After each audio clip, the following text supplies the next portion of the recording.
Hello everybody, welcome to the stream and welcome to another day in Azeroth. Hope you're all doing fantastic today.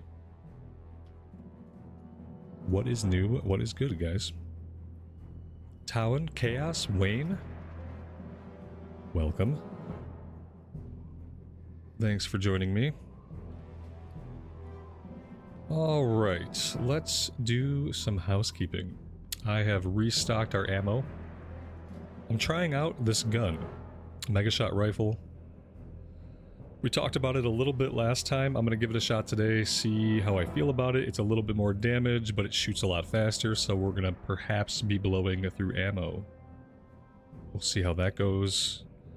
Inventory is not looking very good. I'm going to store the quiver. We're going to do some leatherworking today, so hopefully that'll open up a little bit of space. Alright, let's go to the bank.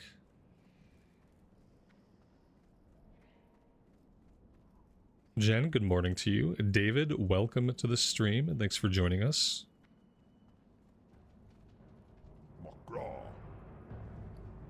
I'm gonna store the old gun, just in case we decide to go back to it. We'll store the quiver.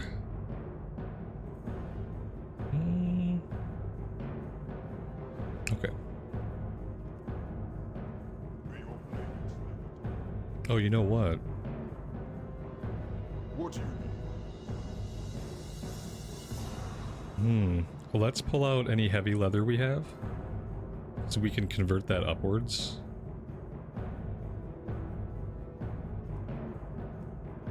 For the whole.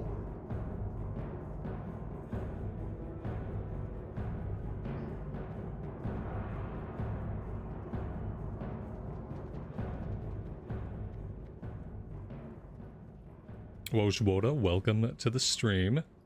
Karen, good evening to you. Thanks for joining us. Dudzo, do I play retail as well? I sometimes play retail. I don't consistently play retail the way I consistently play classic. I go through short bursts in phases, and then I get tired of it, and then I quit for a while.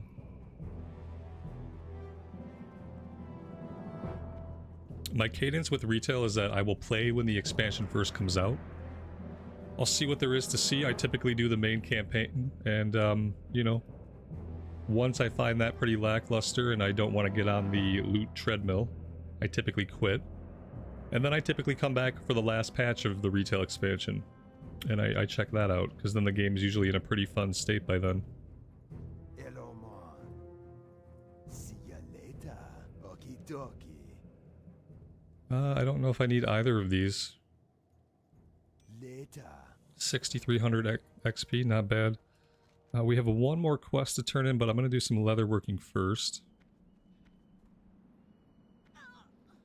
Patrick, good morning, buddy. Welcome to the stream. Thanks for joining us.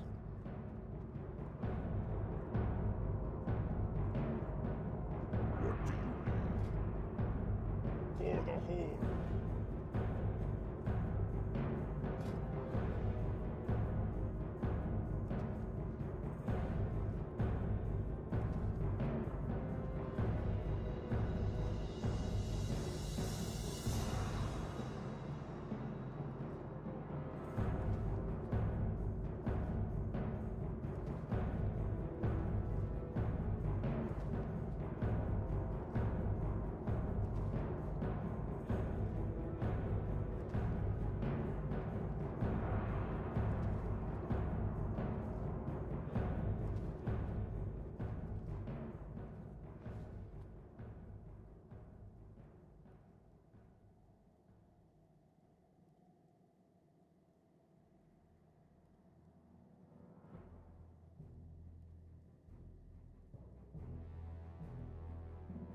Blood and thunder.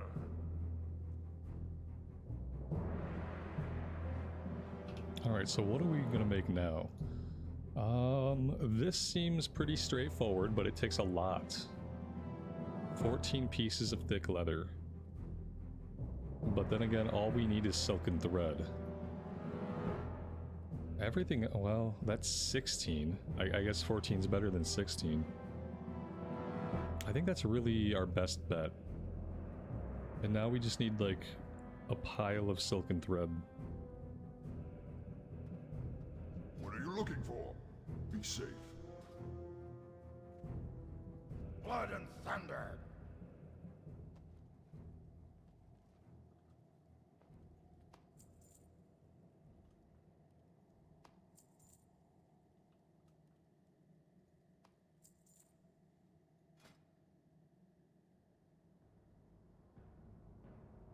Wow, we can make 5. 5 skill ups. I highly doubt that's going to get us into rugged leather. It's not going to get us very far at all, actually.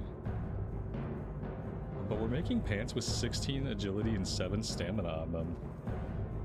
And I probably should sell those on the auction house since they're pretty good. Maybe we can make a little bit of gold off of them. I don't know.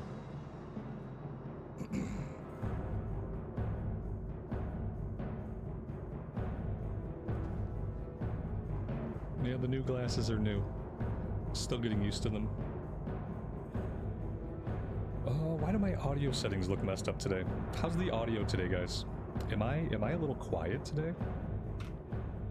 Let me check a few things. Something's been messing around with my audio. I don't like it.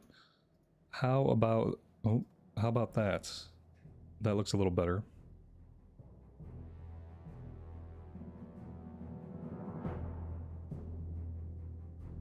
The music is loud, and I'm a little quiet. How is it now? I can also just I can do this. Maybe that's the ticket. How's that? This is better now? Should I stop fiddling with it? It looks okay now. It looks better than it looked a minute ago. Alright. I am gonna leave it just like this for today, and I'm gonna listen to it later.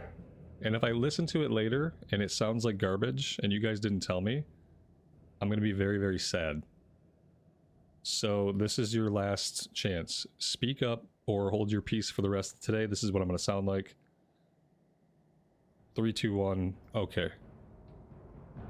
Let's play the game. 240. We ought to be able to learn something at 240. Blood and thunder! No. We need to get to 250 for rugged hide. 250 to make rugged leather out of thick leather. 250 for rugged kits. Okay. I would love to get the 10 points. I really would love to get the 10 points. Something tells me thick leather might be expensive on the auction house, though. Let's go turn in this other quest. And then I gotta sell these pants, so when we sell the pants, we'll see how much thick leather costs. Maybe we can buy some stacks.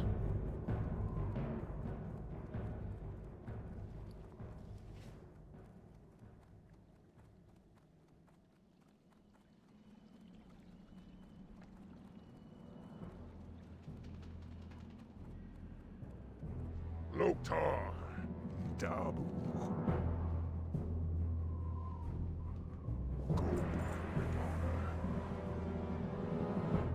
And this is a breadcrumb to Ajara.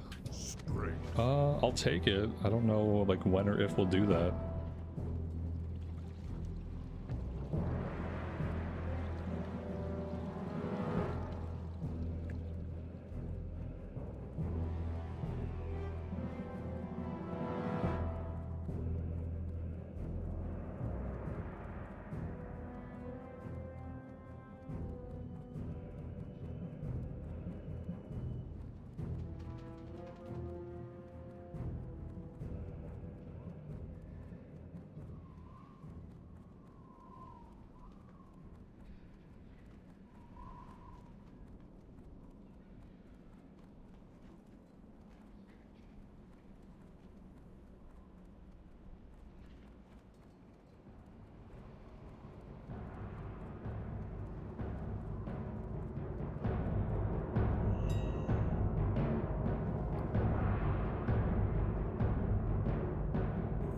That's nice. These are selling for over a gold a piece.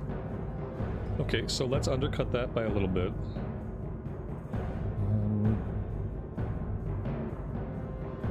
Let's do a gold 10. And see if we can sell them. And then again, they vendor for 87 silvers.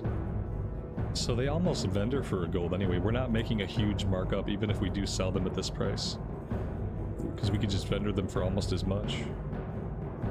And if we vendor them, we get the money instantly. So there's that.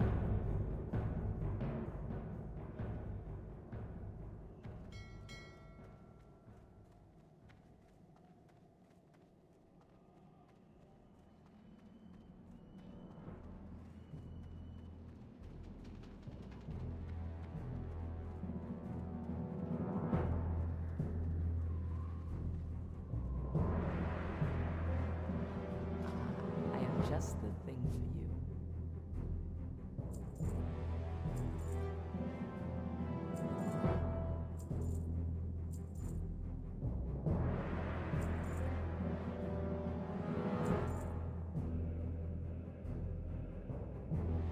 Well, there we go. That's about as good as the inventory is going to get, I think. Sell the overflow on the potion. I'll sell the old fish. We're using the cured ham steak right now to feed the cat. I bought too many of these. I'm going to store these in my bank. Be careful. Because I just got way too many. Or, I mean, I could hang on to them. And then that way we can craft on the go. As we get thick leather, we can just craft. You know what? Let's go ahead and just check the auction house price. I do feel like it's going to be way too expensive. But we can see.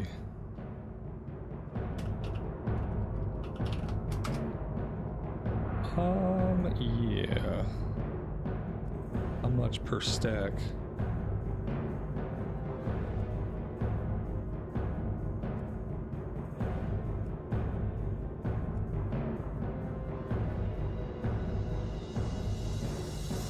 It's gonna be way too pricey to do it that way. Almost 4 gold a stack.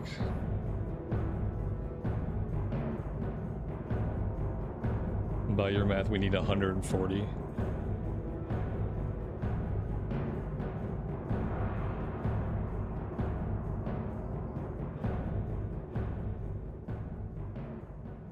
So we need, that'd be 7 stacks. 7 times 4 is a lot. I don't know how many. 28. Is that 28 gold?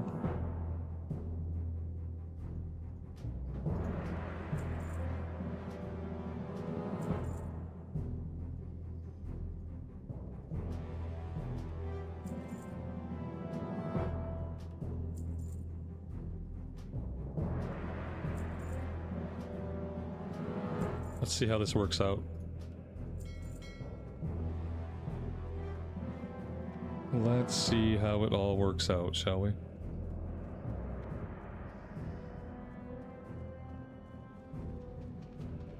What's the best pet for leveling? Don't ask me, I'm a hunter noob. Sure, there are some people in the chat that would love to entertain you with their thoughts, but I don't know. I've used a cat the whole time. For me, the best pet is the one that deals the most damage. Because then stuff dies faster, and if it's dealing a lot of damage, it's holding threat, so the enemy's not coming after you. So I've been really happy with my starter cat. I feel like in TBC, the type of pet that you're leveling with matters less. Whereas in vanilla, I would have said, like, you gotta go with a boar.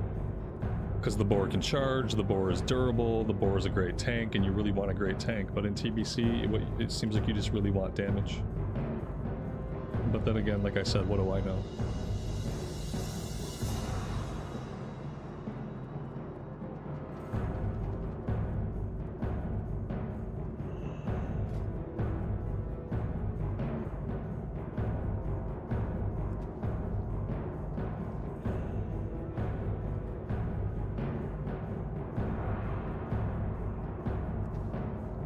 I mean, this was the correct math. As long as this doesn't go yellow, and as long as we don't miss any skill ups, this should get us to 250.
Very good.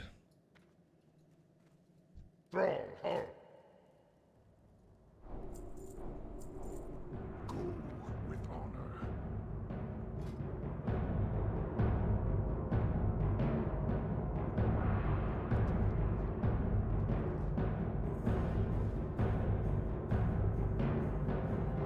This might be as high as I've ever gotten leatherworking. Alright, so now we are officially in rugged leather.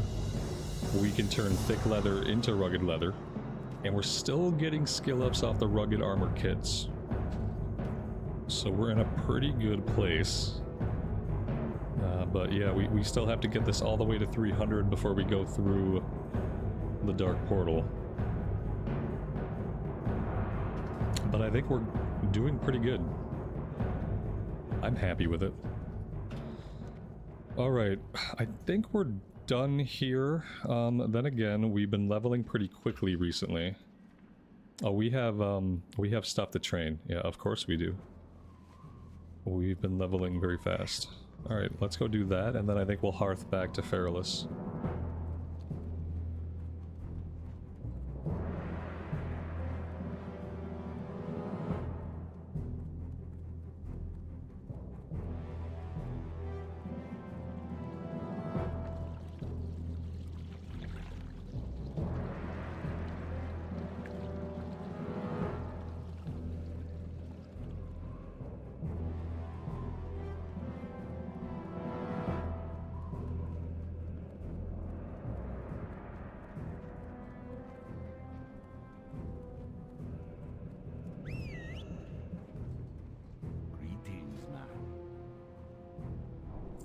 Spirits be with ya, man. Sug.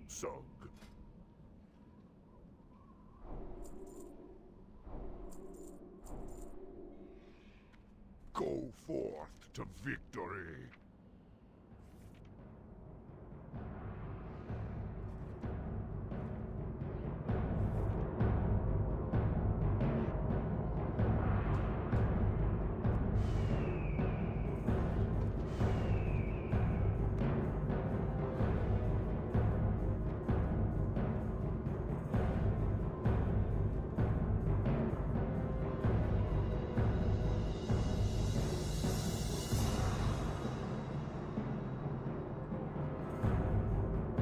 Alright, back to Feralus we go.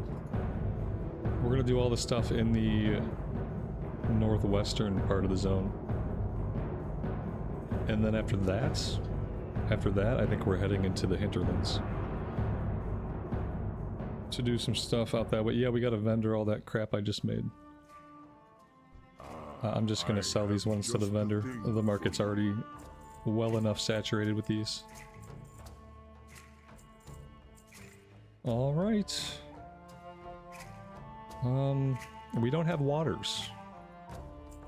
Let's buy a bunch of water. All the space we just saved is gonna go to water.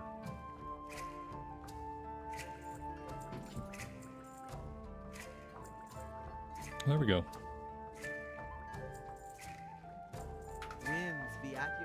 100 ought to do it. Okay, so a couple other things for today.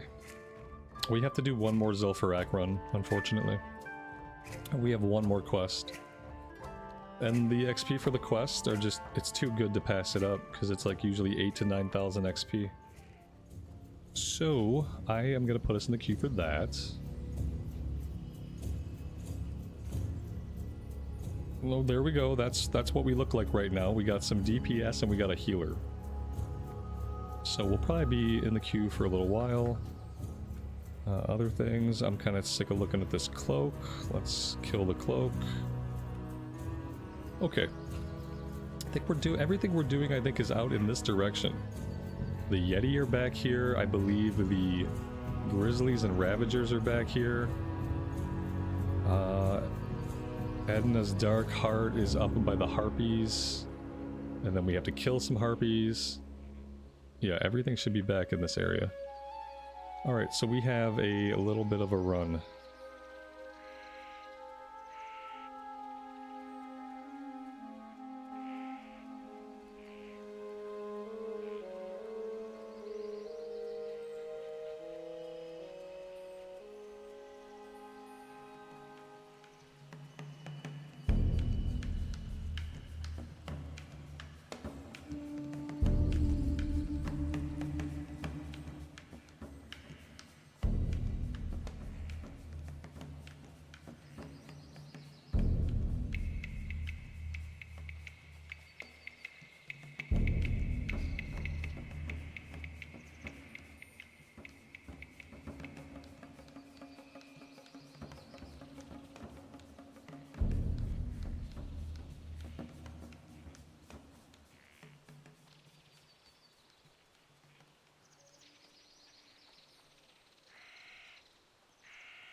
Mr. Santa, good afternoon to you and welcome to the stream.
Do we want to do these quests out by the coast?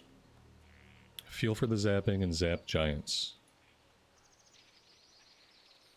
I can't come up with a good reason to not do them. And on the hunter, they're probably going to be pretty easy. Now, these can both be a pain, I guess. If there's other people doing it, it could be a pain to get all the giants. But I don't think we can pass them up.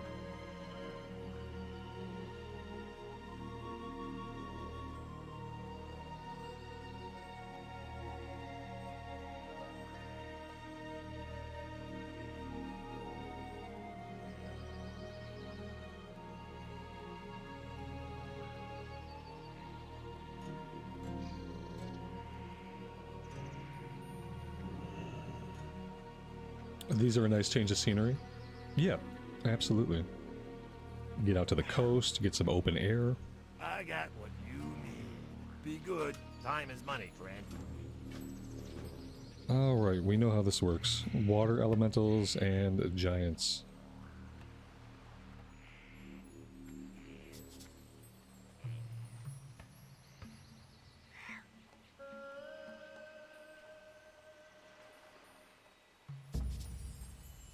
Spoiler alert, somebody else was here. Well, that's one dead body.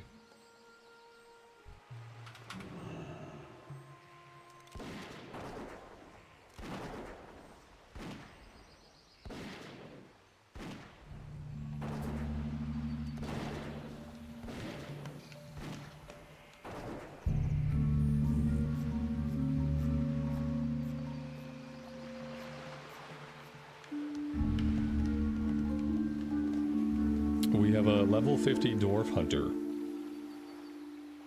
That could be problematic. Oh, he's fishing. Okay, very nice.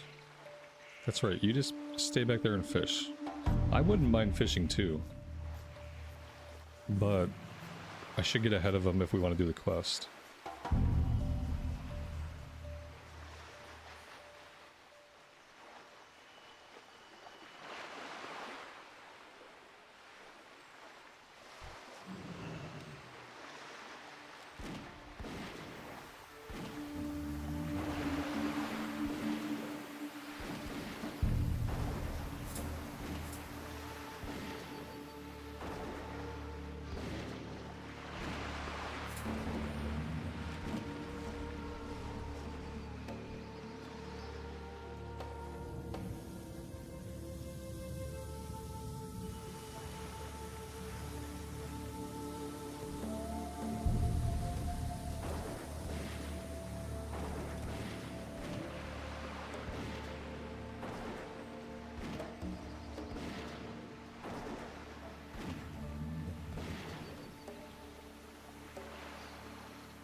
The crazy thing about the hunter is, not only is it overall more powerful than other classes, it doesn't have a power dip in the 40s the way that most classes do. Like, basically every class feels like it slows down once you're doing like this content, especially like approaching 50. You just feel like you're not as strong as you used to be. Everything starts to take longer to deal with. But the hunter doesn't have that happen. Like, it starts strong, it continues to be strong, And we haven't had any kind of power dip or anything like that.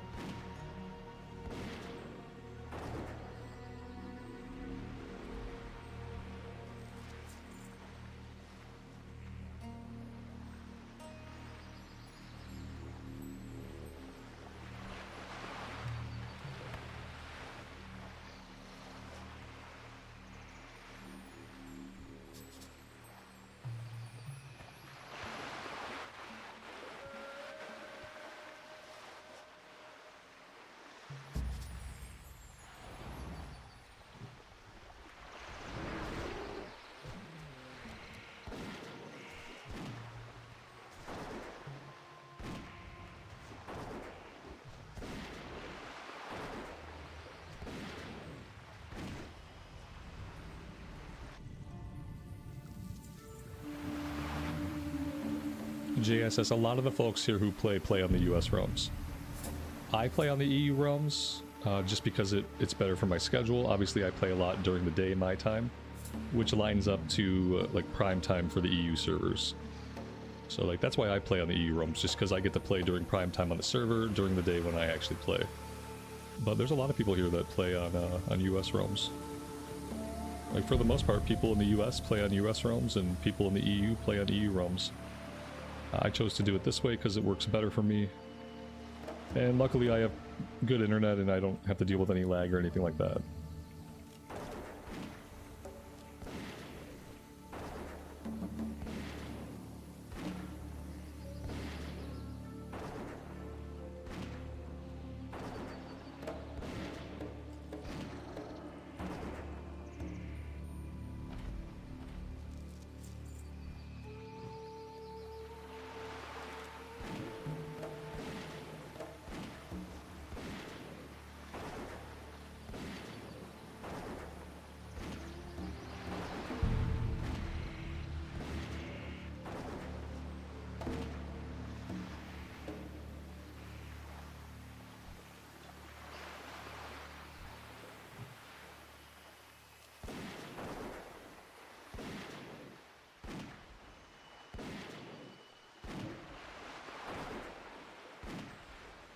This gun, it shoots so much faster than the previous gun, it's kind of crazy. Like, I wish she would stop lowering the gun every time she shot. I wish she would keep it leveled. Like a normal person would keep a gun leveled if they were planning to keep shooting it. For some reason, it triggers me that she keeps lowering the gun between every shot. Now that the shots are so fast, it just feels weird. She just needs to keep it shouldered. We gotta find some bows when we get into Outland. Oh my god, there's never gonna be bows again, are there? Oh. Like, I feel like every good upgrade we get has been a gun for such a long time.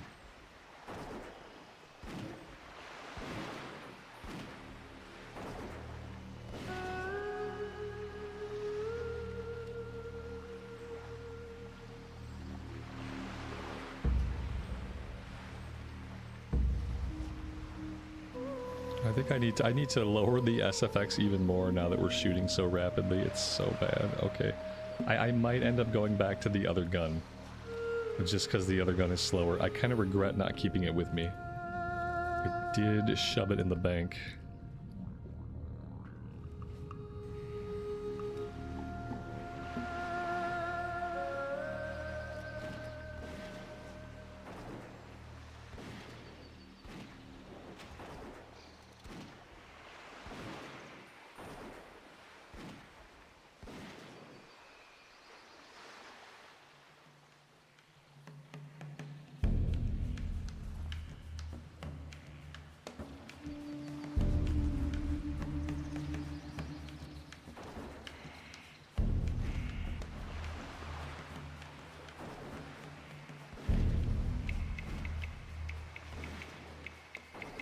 The sound is okay.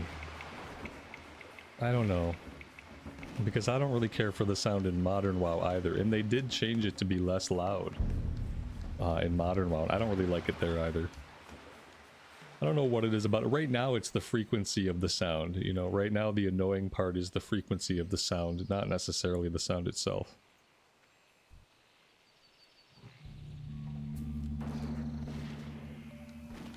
with it being turned down like this, it's much better. Now that I can barely hear it.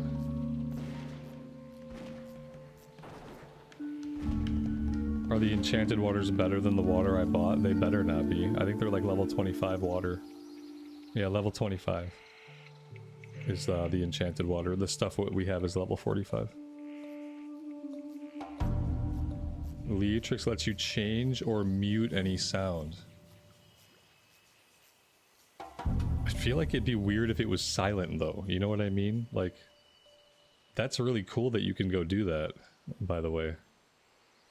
But I kind of worry that like her shooting the gun without any sound effect is just going to be even more like immersion breaking than it kind of being either quiet or a little annoying. I don't know. It's a tough one. We're in a rough spot. Eventually maybe we'll have a bow and life will be better.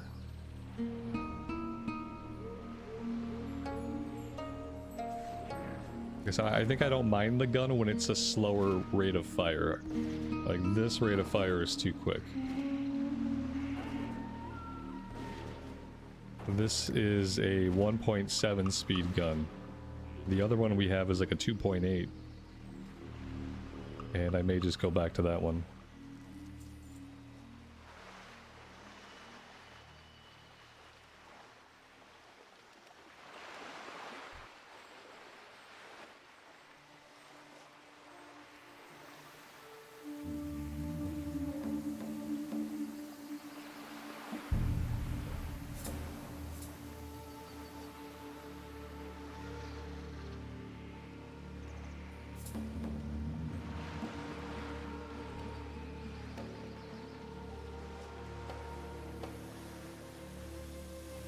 Change the gun to the bow sound. Oh god, can you imagine the questions I would have to put up with, and you know, like, what's wrong with your gun sound? Why does your gun sound like a bow? Is that a mod you're using to make the sound like that? Can you imagine all the noise that doing that would create? Not a bad idea for like a personal playthrough, you know. But I think doing something like that on stream is like, I'm just asking for it, you know what I mean?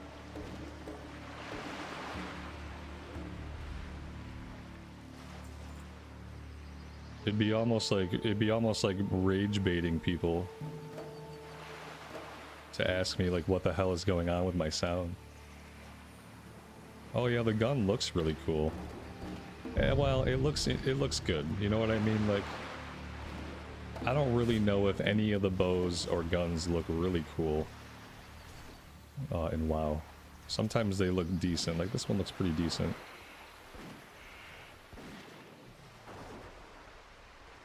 When she stops moving it long enough for you to actually see it.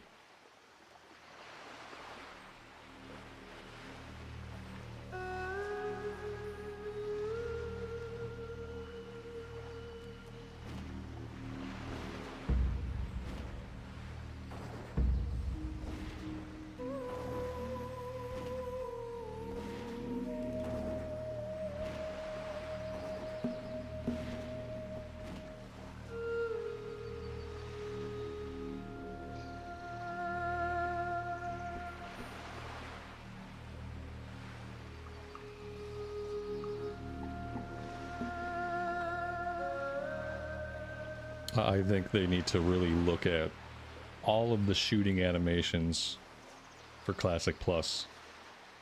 Just go back and have some people give them a once-over. Because I think there's endless room for improvements when it comes to all of the shooting animations in the game. Only a couple of races have it nailed. The way male trolls shoot bows, perfect. The way night elves shoot bows, pretty good. But then there's some things, like how the blood elves shoot everything. Like everything about all those shooting animations on the blood elf is bad. And the bows are bad. I haven't seen crossbows yet. The bows are bad and the guns are bad. And they really should look at this kind of stuff for Classic Plus. And when it comes to like a gun, and maybe they've changed this for modern WoW. She needs to stop lowering it to load it, you know what I mean? Like, I see what they're doing, but that's just not how you do it. I just want to see it stay, like, for the faster shots, like, maybe you would even do it based on speed. Like, anything 2.5 or slower, they can lower it, load it, bring it back up. But if it's a 1.8 speed or higher, that implies that it's a rapid fire weapon, and you need to leave that shouldered. She needs to simply stand, keep it on her shoulder, and keep firing it. Because it just looks silly when she keeps lowering it, raising it, lowering it, raising it. There needs to be a cutoff with the speed, where, you know, the slower guns, we can lower them and reload them to bring them back up. But then the higher speed ones need to stay shouldered, because watching it go up and down is pretty jarring.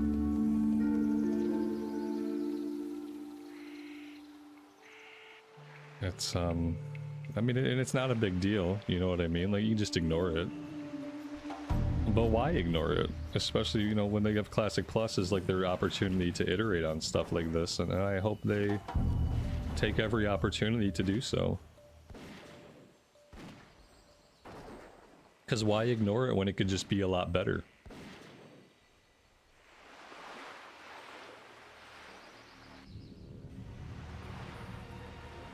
Have we put a scope on this gun? Yeah, I did put the scope on it. Yeah, we got a sniper scope on it, +7 damage.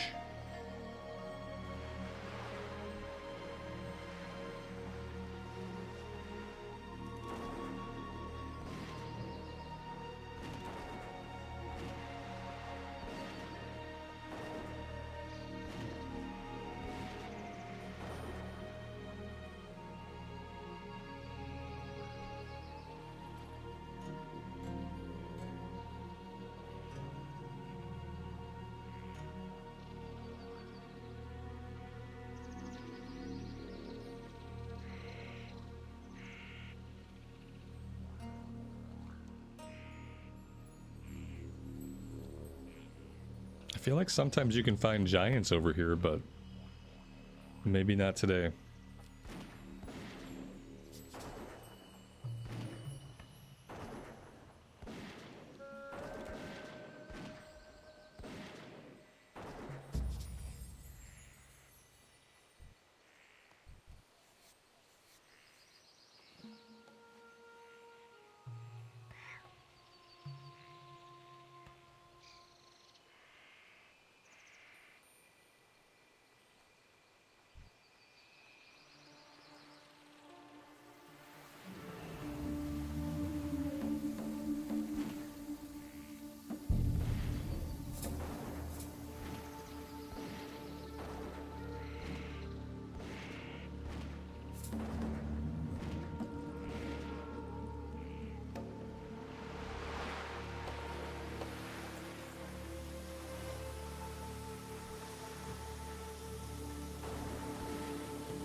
I feel like the Horde side have a much better time in Feralus than the Alliance.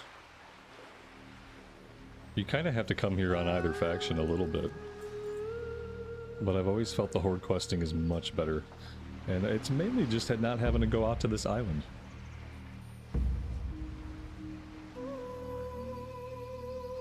I think the island kind of like throws everything through a loop for the Alliance side.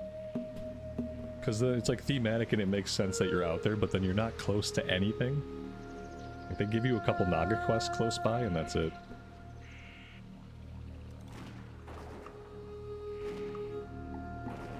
Valmencha, welcome to the stream, buddy. Thanks for joining us.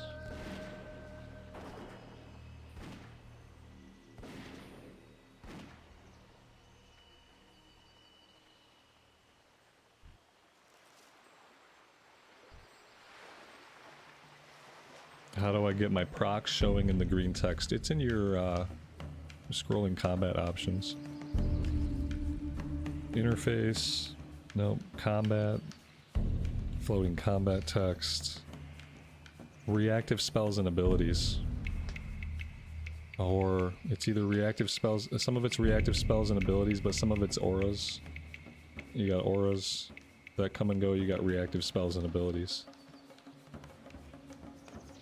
That's probably what you're looking for.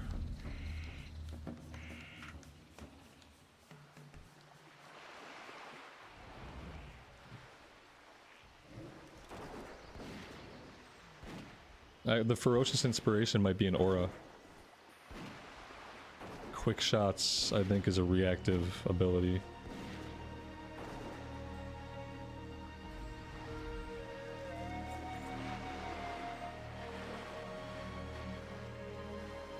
It's really useful, like, on warriors. It'll show you when you have procced overpower. Stuff like that.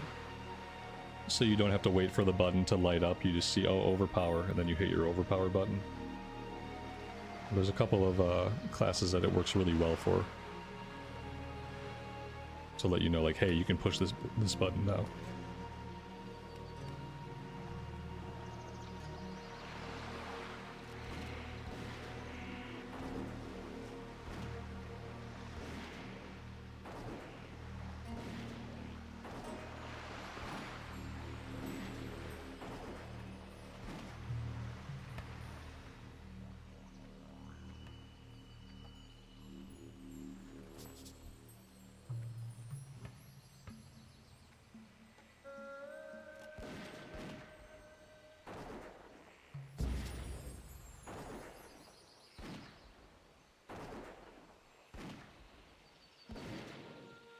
Yeah, I don't know if the game has always had the floating combat text. It's had it for as long as I can remember, but I feel like things about it have changed or been added over time.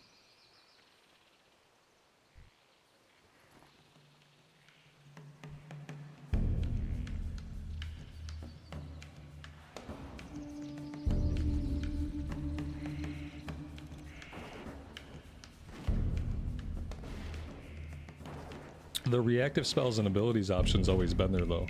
And it's like, I think it's something people started to overlook when they started to think like, oh, I need weak auras, or I need an add-on to tell me like when to push my buttons. It's like, no. Like reactive spells and abilities, like it handles that for the most part. It tells you when things proc. You don't need an add-on to tell you when the button's lit up. Because you've always been able to turn on reactive spells and abilities as long as the combat text has been in the game at least.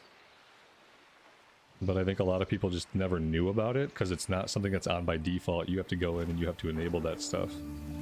They either never knew about it or they forgot about it. And now I feel like a lot of people just use add-ons for stuff like that when they don't need to.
Oh yeah, by the way guys, we've been in the queue for like, you know, since the beginning, close to the beginning of the stream.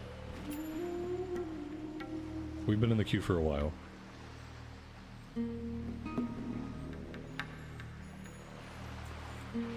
Alright, that's 15 out of 15. We need one more water elemental core. Then we can head back and turn these in.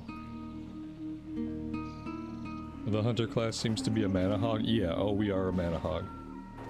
What makes up for it though is like, unlike other classes that run out of mana and then they can't really do any damage, we run out of mana but our damage is still really high.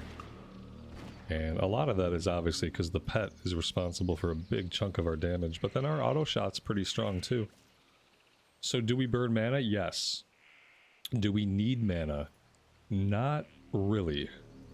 Not all of the time we don't.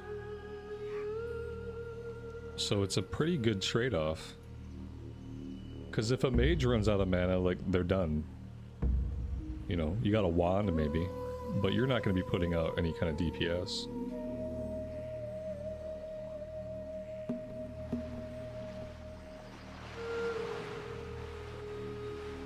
Dave, welcome to the stream, man. Thanks for joining us today.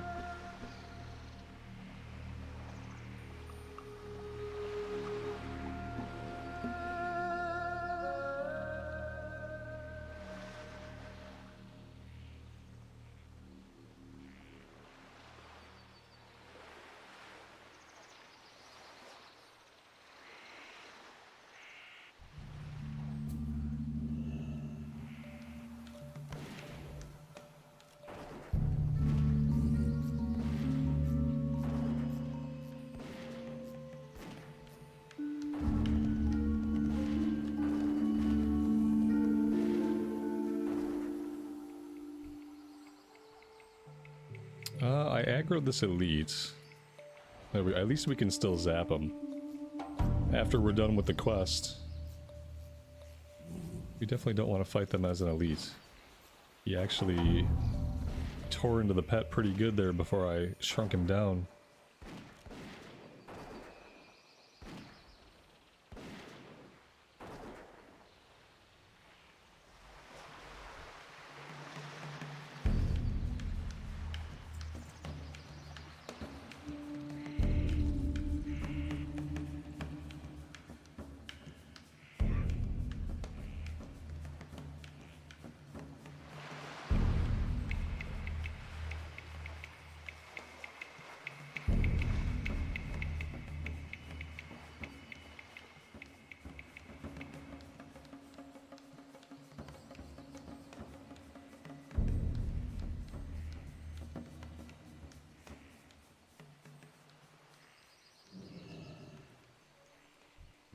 Interesting.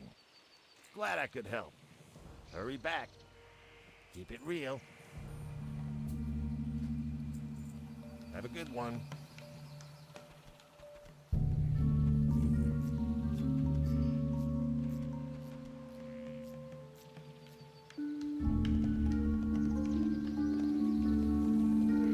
Yeah, what do you want?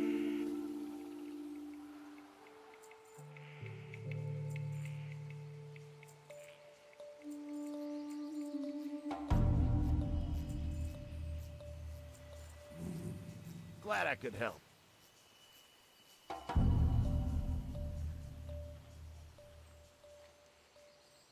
All right, let's go north. I think the next thing we're going to do, we're going to be looking for Anger Claw Grizzlies and Fellpaw Ravagers. Then we'll be heading into the Yeti area to do improved quality.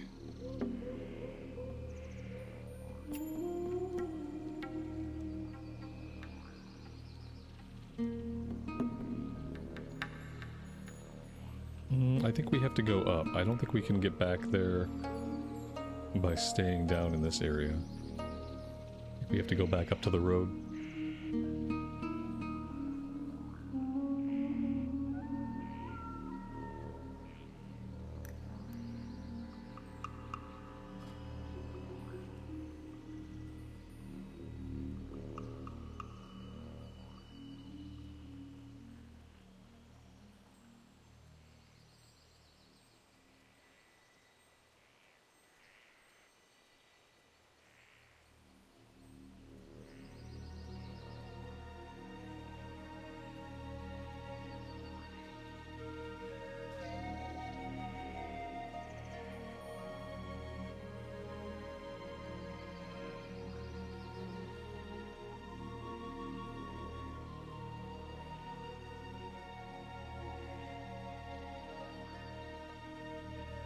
Maybe the grizzlies aren't up here.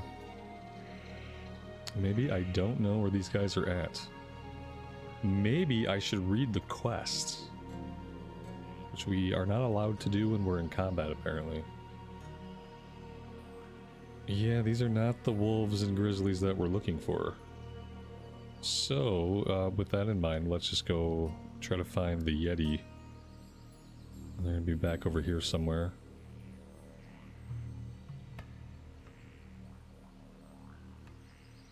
And then we'll eventually have to read the quest and see where it is we're supposed to go for the bears and the wolves.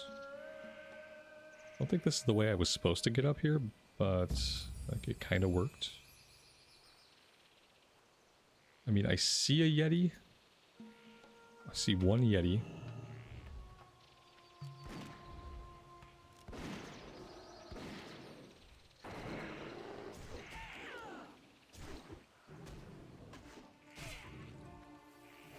What would I think about joining the WoW Ambassador program? I don't even know what that is in real terms. I've seen the little logo or the splash screen on my Battle.net browser, but I don't even know what that is.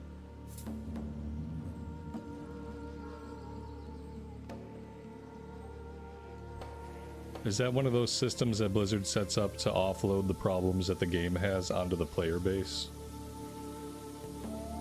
Like, the game has these problems, like this system is set up so that you can tell people what the problems are, since we're not going to fix them.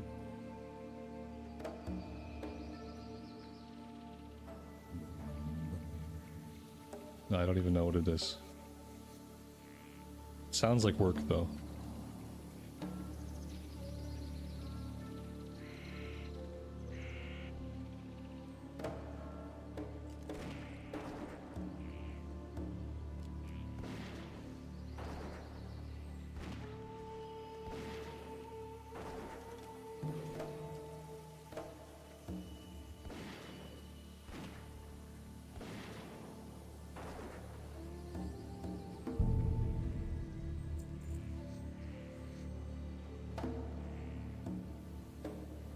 Yeah, see, that's exactly what I thought. Essentially, you're there to help new and return. Yeah, that's what I mean when I say it's a way for Blizzard to have players fix the problems with the game. The problem in this case is that there is no tutorial, you know, in the game, especially when we're talking about, like, modern WoW, that sufficiently teaches people how to play. Or, like, how to even engage with the game at all. Yeah. I mean, they know that their game is inscrutable. Like, from an outside view, it's absolutely inscrutable, and so the solution to this is not to build better tutorials into the game. The solution to this is to make other players feel responsible for onboarding new people. And therefore we Blizzard we forsake some of our work and we push it off onto others. That sounds like free labor to me. Now, I'm not ever going to engage directly in doing something that's going to benefit Blizzard beyond what I already do. You know, I enjoy the game, I play the game, and I share my thoughts about the game on my platform. And beyond that, like, I have no desire to directly engage with anything that's simply a system put in place to help Blizzard. Like, I feel like I'm already doing that. And if anybody cared about anything, like, you can come here and ask questions. Blizzard could come here and they could learn a lot about what players want from, like, Classic and Classic Plus, but they don't do that. Sometimes people find their way here and they ask us questions, and I feel like as a community we're pretty good at, like, onboarding people and, like, telling them the necessary info without overloading them or pointing them to guides, you know? Like, I feel like we're doing it. I feel like we're doing the work. And I feel like the work that we do is valid, and I don't have any reason to help them in any specific way beyond what we already do.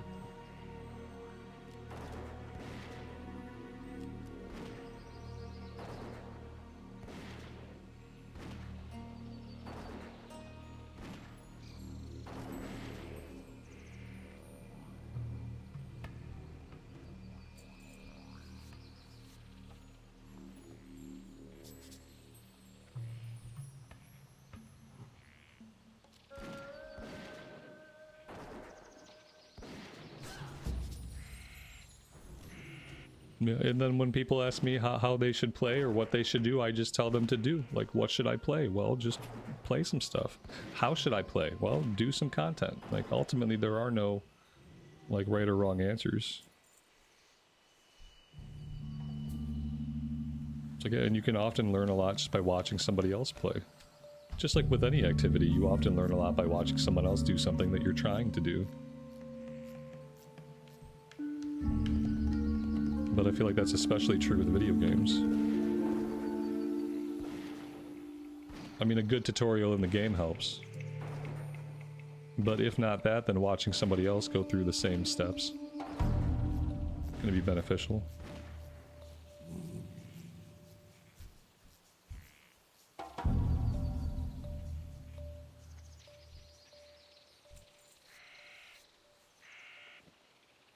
But I feel like in a system where you feel like you need to solicit coaches, like unpaid coaches, to help people understand your game, and this is obviously a modern WoW problem. It's not a classic problem, because how you play classic is you make a character and you log it in.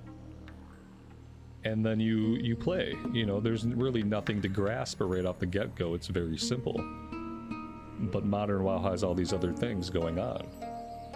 And so whenever you have a game or a system that requires like you to solicit other people doing it to teach new people how to do it, it's because the onboarding isn't there in the first place.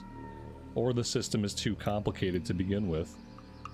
And nobody coming from outside could ever possibly understand all the important caveats of it. Either way, you have a bloated system, in this case a bloated game, that people are prone to bounce off of, and you can't fix that by soliciting other players to fix it.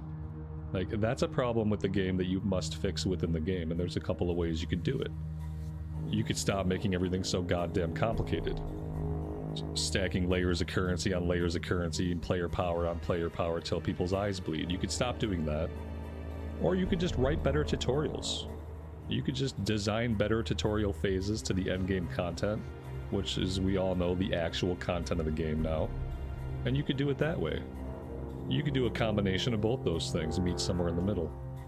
But I don't think the answer is like unpaid labor from really devoted fans, like, who should just be able to enjoy the video game. And if they want to help, then fine. You know, these are probably people who have been helping in guilds and helping in general chat for decades anyway. You don't have to put like a badge on it. And I think doing so just admits that, you know, you, Blizzard, are not going to fix the problem yourselves through any kind of game design. You're just going to let players deal with it. You want to learn how to play, then solicit these people or go to these websites and you'll learn how the game works. And if you're not willing to do that, then it'll forever remain a mystery.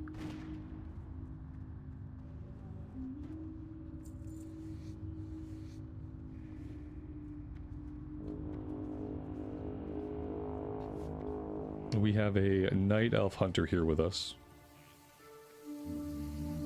I don't know, they don't seem to have skinning, so there we go. We got all the hide we need. Between skinning and killing, we got them all pretty quickly. Although these guys are dropping lots of rugged leather.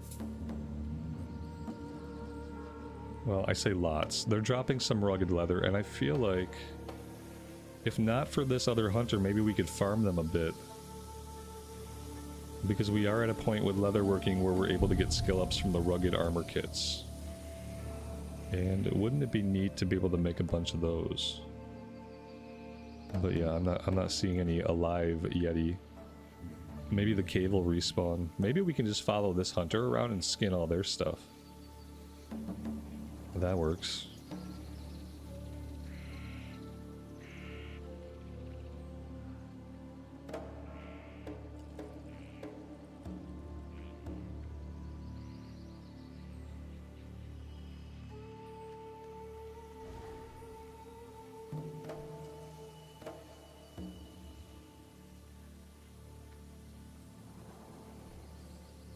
Even if we're just getting thick leather, we can convert that into rugged leather.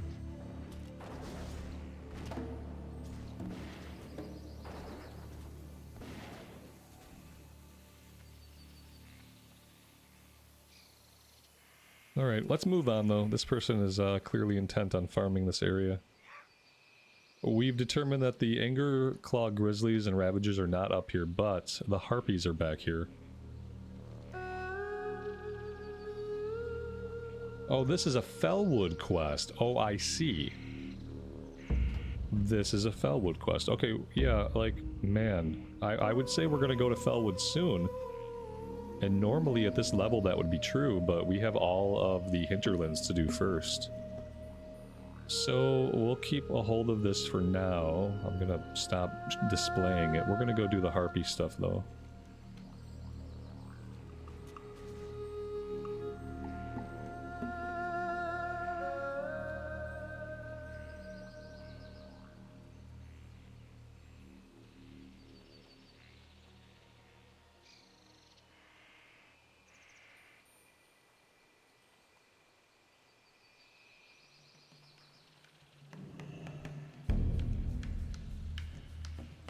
I should probably just be fighting this wildlife while I travel, because we need the skins. We need the skins, and it's decent XP.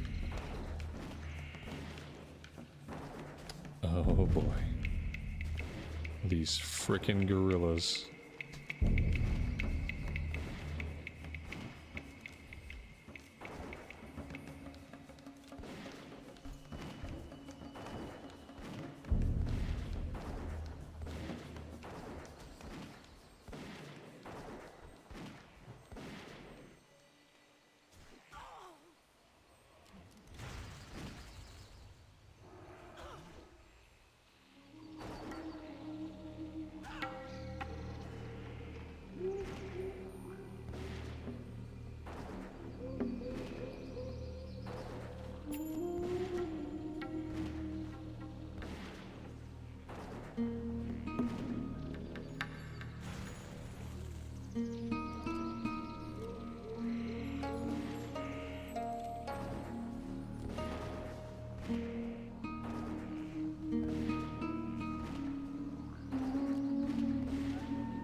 Can you tame gorillas? Yes, absolutely you can.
Oh my god. A group? What do we got? Shaman and a mage. Okay. Well, it's a start, right? It's a start. I don't know. I can't type today. I got close. I got real close.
We are all three of us DPS.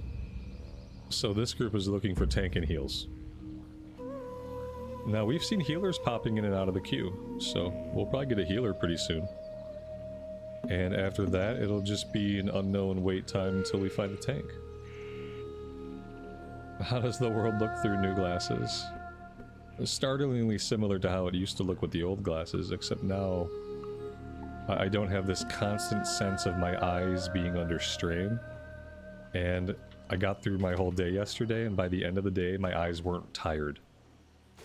And like, it's been so long, like, where like, I just get to the end of my day and my eyes are so freaking tired that I feel like I'll take my glasses off and I'll just like see nothing, you know. It's the world's very blurry without them, and that would feel good. Or I would literally have to shut my eyes for like a half hour just to rest my eyes, because like, I guess I was probably like squinting in a way, you know, trying to see stuff better when it was impossible for me to do so. And yeah, I think I'm gonna feel less tired overall. That's how yesterday was. Like, I got to the end of my day and I just didn't feel this chronic sense of tension that I had gotten used to feeling.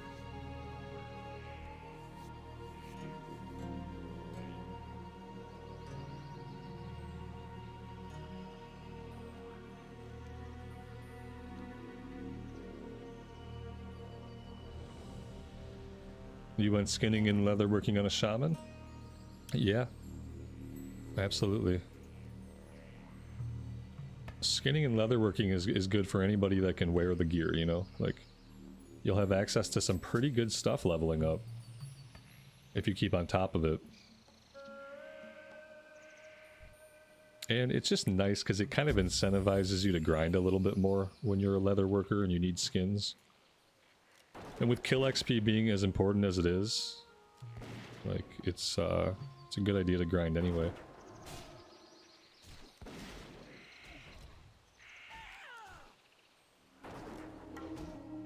My cat wasn't... Oh, my cat was still in combat. Oh my god, what have I done? You can see, like, I'm really on the ball right now. I got a little distracted talking, so... You know how it works. How about you come kill this wolf? There you go. Okay. All's well that ends well.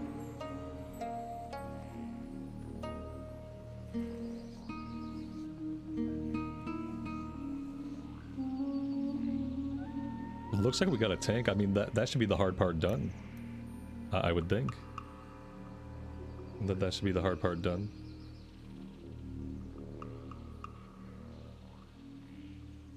And now we gotta find heals. This run might actually happen. It's only taken us an hour and 10 minutes. An hour, can you imagine like playing any other version of the game and you queue up for a dungeon as DPS and it takes an hour and 10 minutes for you to get a group? That would not be good in any other version of the game. It would be crazy to think that you could put yourself in the queue and wait an hour and 10 minutes to find a group. It was only an hour? Yeah, I don't know. I feel like it's a little bit more than an hour. Still, let's split some hairs and say that it's only an hour. You get my point. If you told somebody it was an hour wait time to get a group as a DPS, they'd be like, well, what? But they would be like, oh, good, great. They'd have questions, you know? The first question they'd ask, they'd say, well, is the game dead? Is the game dead? And I'd say, well, no, the game is thriving. And then they'd say, well, okay, well, if the game is thriving, then why does it take you an hour to find a group? Oh, well, because there are no tanks. Well, what's a tank? Well, a tank is the single most important person in a group. The tank does the majority of the damage, takes the majority of the threat, and usually leads the way. And it turns out nobody wants to have all those responsibilities, so nobody wants to do it anymore. It's quite a conversation to have with somebody like trying to get into the game.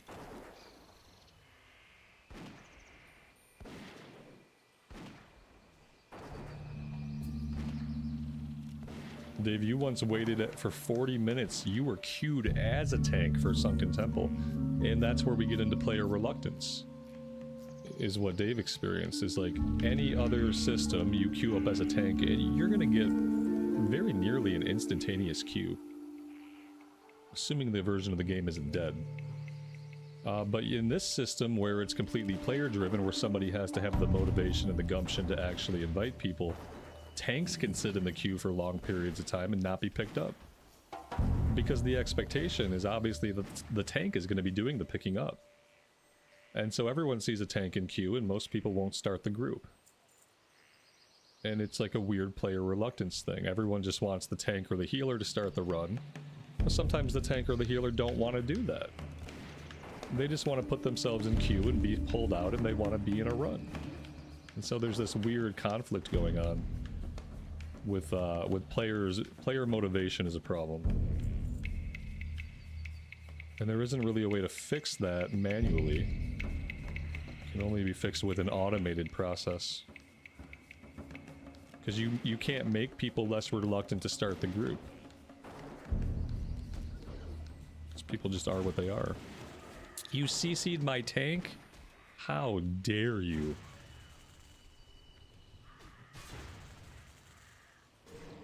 Okay. That was not the one I wanted to go in the trap, but I guess we'll take trapping somebody over trapping nobody.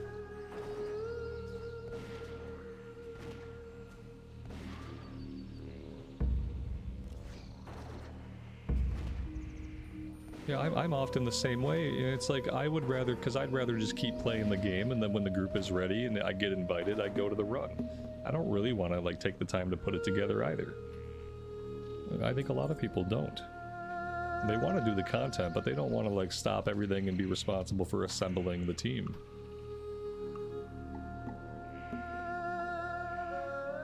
And it's a reluctance that's just growing more and more.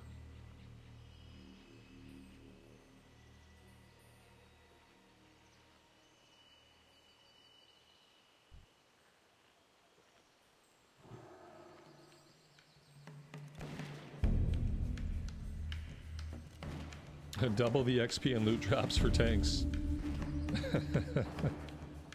Yeah, I mean, you could do something, you know. The sky's the limit with how you... When you have an automated system, the sky's the limit on how you can incentivize people to fill certain roles in a group. You could offer them loot bags, you could offer them more XP, more gold. And it works, you know, then people will say, well, yeah, maybe I ought to try tanking. Look, I don't even have to put the group together myself anymore. The group just comes together automatically. The hard part's done. And I'm going to get rewarded for it. Oh, yeah, I will try to tank. And then suddenly you have more tanks. Because one of the burdens of tanking is lifted. The burden of being the one to put together and lead the group. You know? with that burden gone and a little bit of incentive, then a lot more people are going to play the role. At least I think so. This is all, you know, clearly just a certain point of view.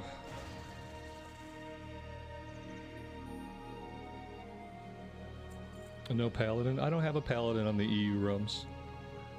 And I'm not currently playing on the US realms. Eventually we will have to roll up an EU pally. I have a human pally already created for such an occasion. I don't know if they'll be the one, but they might be.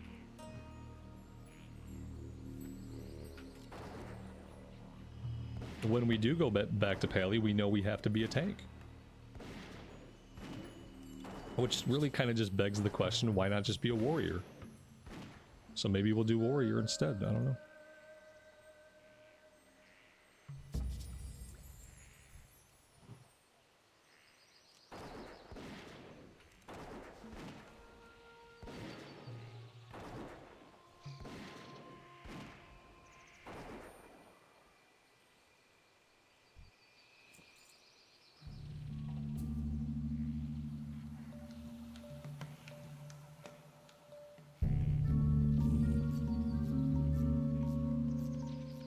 Now I have to use this item, the Horn of Hate Talon, at a certain place. And when I use it at the right place, we summon Edna. And then we take her Dark Heart. Not to be confused with Xalatath's Dark Heart. Different Dark Heart entirely.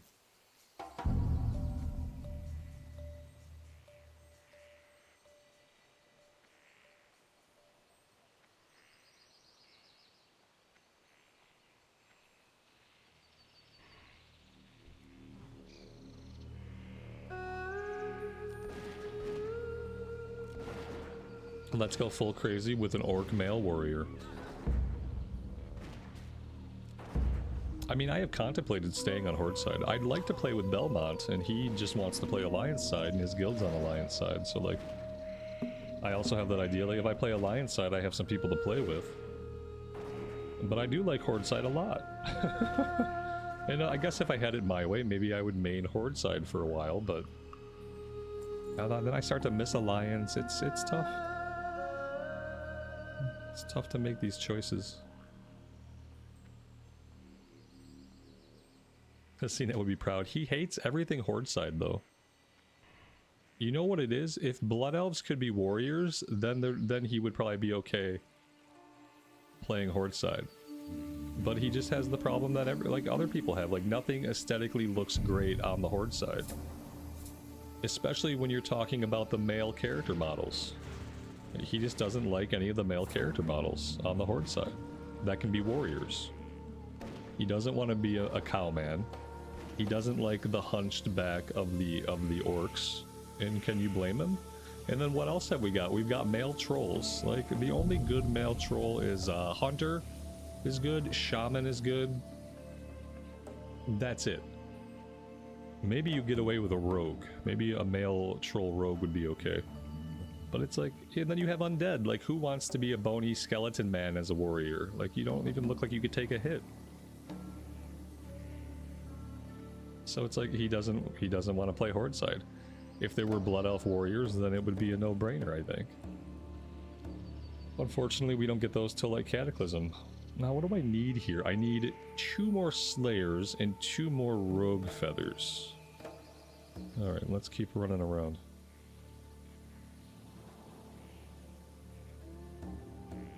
But man, this Horde side leveling has been so freaking smooth. And obviously, like, part of it is because of the Hunter.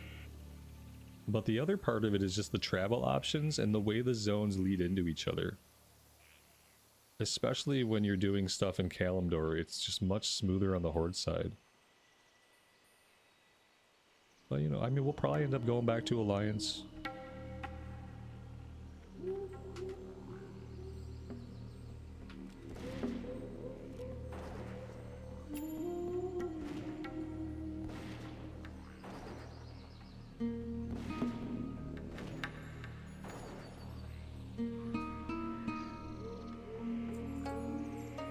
How many Horns of Hate Talon do we need? I didn't know they were going to keep giving us the item.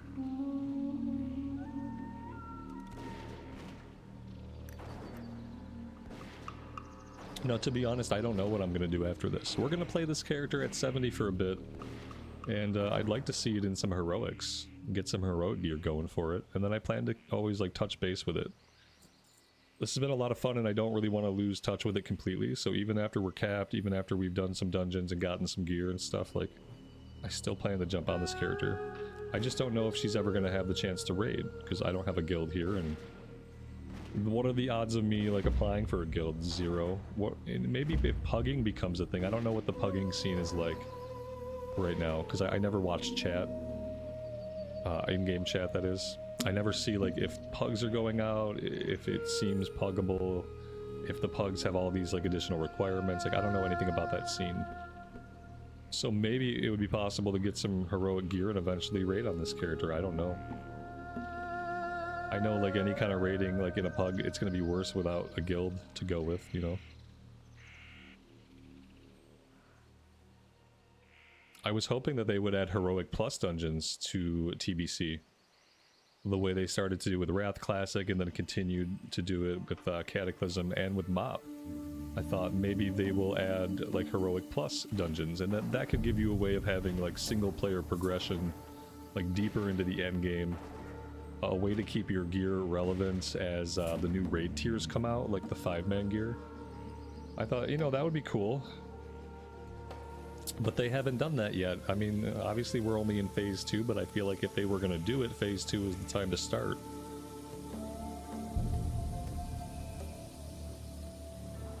Doesn't seem like it's in the cards.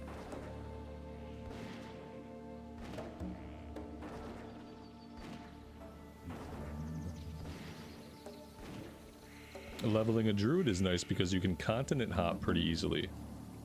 Oh, because of the Moonglade teleport? It's not a bad idea. Like, could I successfully level a Night Elf Druid? I don't know if I could. That, like, for me, that'd be like a challenge run. Can you level up a Druid? I don't know. Maybe?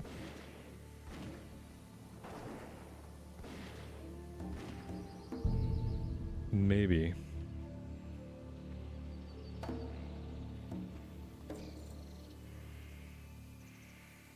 We need 2 more rogue feathers.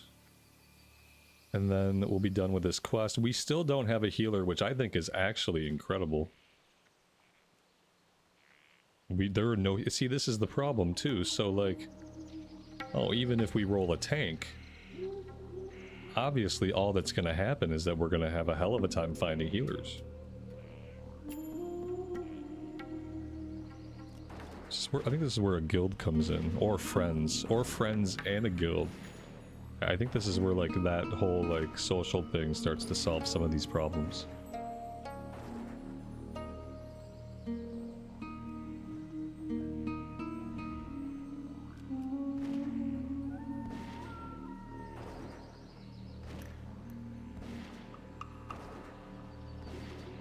We have our dwarf priest, and, like, I'm not ruling out eventually going back to that and finishing her up because she is a healer. And we were healing dungeons for a while and it was okay. I started to have some frustrations. I don't exactly remember what they were because we've been away for a bit. But I did start to feel some kind of thing about, like, just healing back-to-back dungeons. I don't remember, like, what my thoughts were exactly, but I don't think they were, like, all positive. Maybe I got a string of shitty tanks or something like that happened. Maybe it was just that I wasn't getting into good groups. I don't know. The warlocks were annoying you like crazy. The warlocks weren't the ones breaking it for me. That was a thing, and I just decided not to heal them anymore.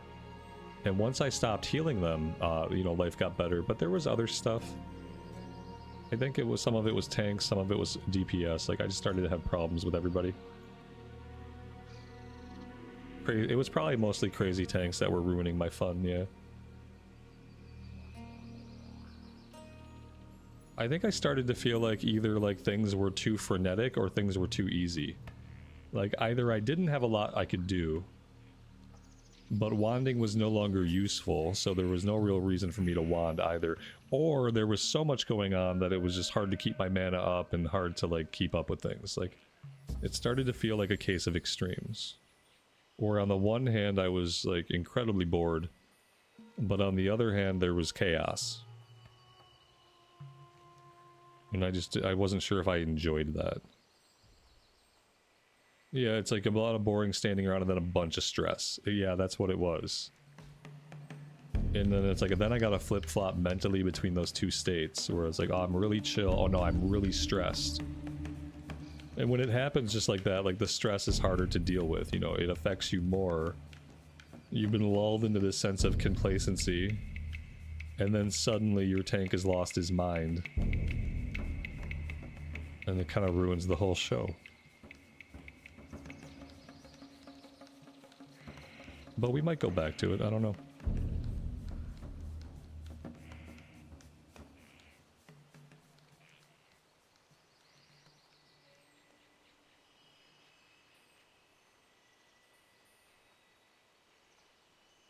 Risen, welcome to the stream, buddy.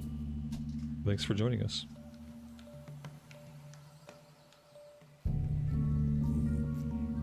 I could hearth back. Oh, we're not in a group anymore. I got removed from the group, guys. Just so y'all know. The group is probably still coming together. But we're just, we're not in a group anymore. That's all. We were so close to not getting the run together at all. I'm gonna put myself in for Sunken Temple as well. So there we go. We have been looking for a group for an hour and 20 minutes and counting. And we still have not gone on a run, so.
One of them left saying it was too long, and then they ended the group. Yeah, that makes sense.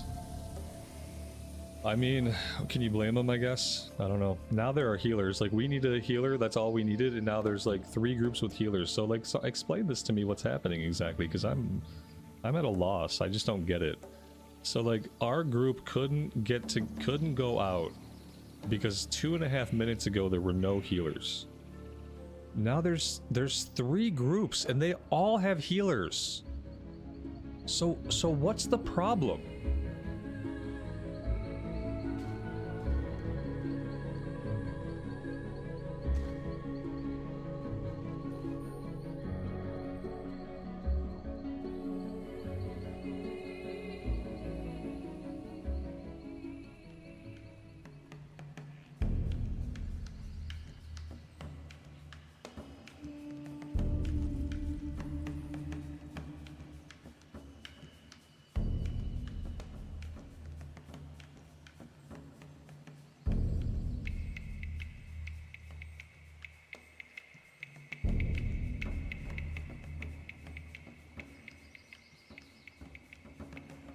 That wasn't our problem. We had a tank. The timing, it's just like, it's not working out. Because when we have a tank, there are no healers. When we don't have a group, there are healers and there are no tanks. And it's like, but nothing about the system is actually working out to get people into content. Because when you have one, you don't have the other, and vice versa. It's like, it's almost inescapable sometimes. You will spend hours looking for a healer, and then you'll spend hours looking for a tank, and it just goes around and round. Like, it gets like, it's almost crazy. It's almost insane to just watch it go round and round. Like, oh, now there are no tanks. Now there are no healers. Now there are no tanks. Now it's maddening. It's absolutely maddening.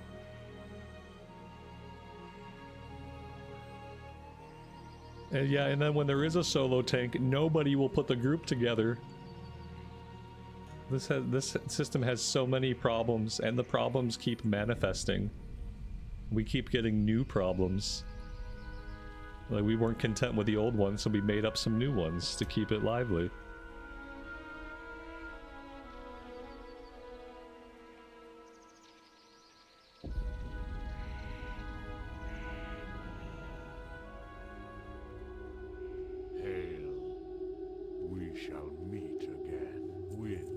You just slash whisper random warriors and pallies, and eventually one of them will want to go. That will work eventually, but you are annoying the shit out of every person that has to tell you no.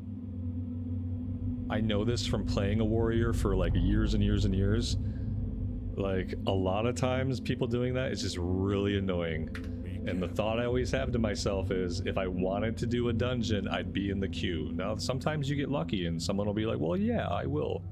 But I'll tell you, when you just whisper people like that, you're annoying some of them. Well, that's cool looking.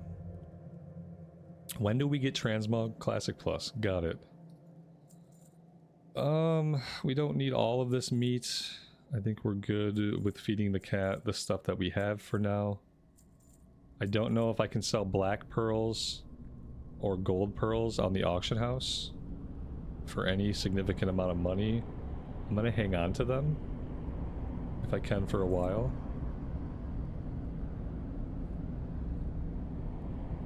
The vibrant plumes I can sell, the wicked claws can go, the old water can go. Okie dokie, that's pretty good.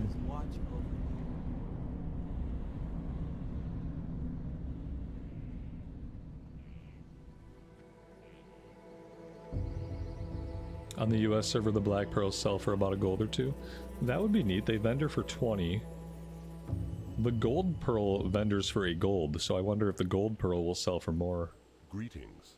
Go in peace. I don't think I need either of these. Farewell. Ancestors watch over you. Okay. What is this one? This is the Ajara one. We don't need to be tracking that right now. We were trying to do ZF to do this dungeon quest. Like, that's all well and good. I think I need to get a move on, though, because I think I want to go out to the hinterlands today. I mean, we're in the queue for ZF and Sunken Temple.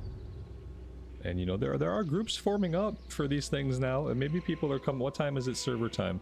6:41 server time, so we're approaching the peak 3 hours, I think, of, like, people signing on and playing the game.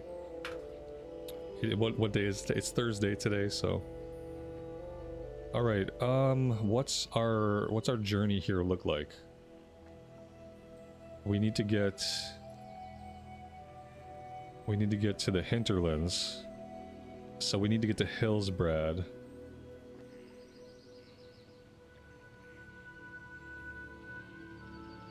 Let's just go to Orgrimmar, and then we'll take the Zeppelin to Undercity, I think.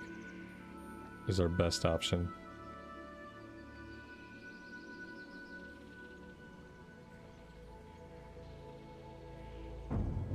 What brings you here?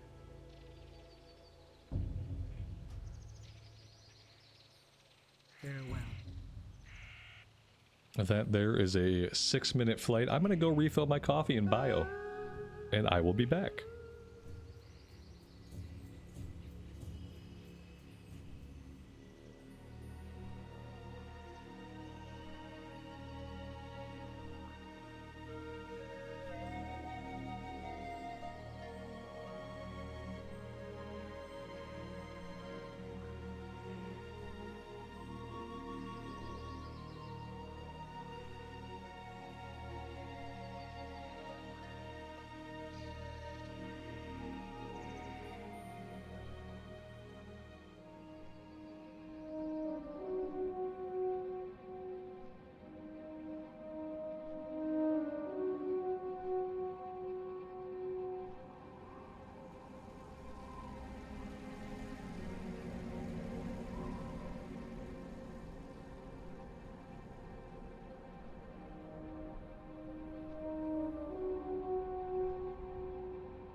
Alright, we're back.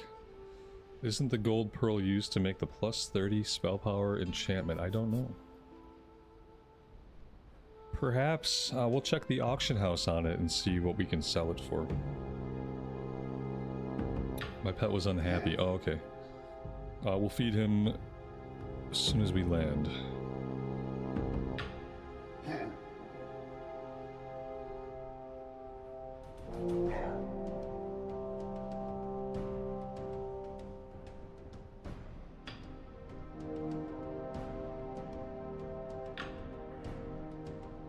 Oh my god, we have a talent point. Who would have thought? Last point in Serpent Swiftness.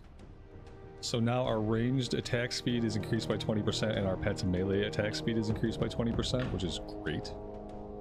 We are probably going to jump back up and take this last point in the buff. Ferocious Inspiration. While we're in Org, I'm swapping out the weapon, okay? I'm going to put the old weapon back on. This weapon is like, it's like 2 more DPS. You know, it's slightly better than the other one. I really prefer the guns that fire more slowly over the guns that fire more rapidly. So I am going to make a purely aesthetic choice when it comes to this, and we're just going to go with the other blue rifle. That's like slightly less good than this one, but still pretty freaking good. That's what I'm doing, and we'll just hope that whatever upgrade we get next has a slow rate of fire. Or maybe it'll be a bow. You know?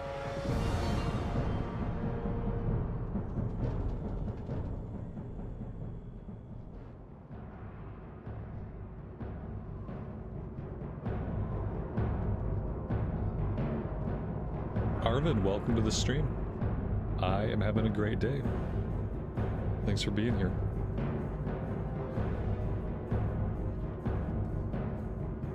Isn't the hit rating helping me use less ammo? No, firing more is making me lose ammo faster. You know, there might be like once in a while where I would have missed, maybe I'll hit, but at these levels and at that number of hit, it's not doing that much for us, no. And like I just said, I am doing this as a purely aesthetic preference. I don't like to see the gun or hear the gun fired that quickly. So I've already said that I'm forsaking any mathematical benefits that may arise from having the faster gun equipped. I don't care. So questioning like further specific things isn't going to change my mind. No, I already said that I don't care about the mechanics of it. We're going with a slower gun because I prefer the slower gun, and that's it. Go forth to victory. Nothing left to be said. There we go. That's the matchup. That's the difference.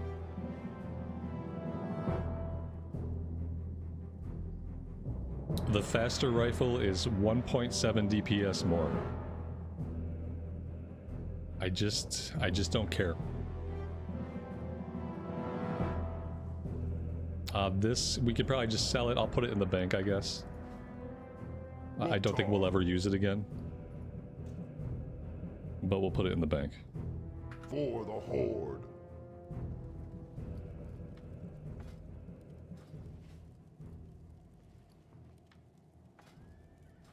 How am I targeting somebody by trying to drop an item on a wall? How the hell is that targeting somebody for trade?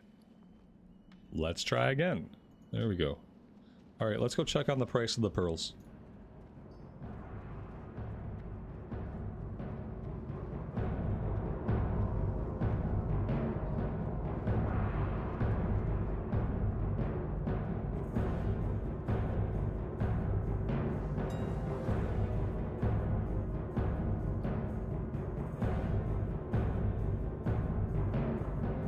Alright, so that one's selling for about a gold. Let's go ahead and we'll do that.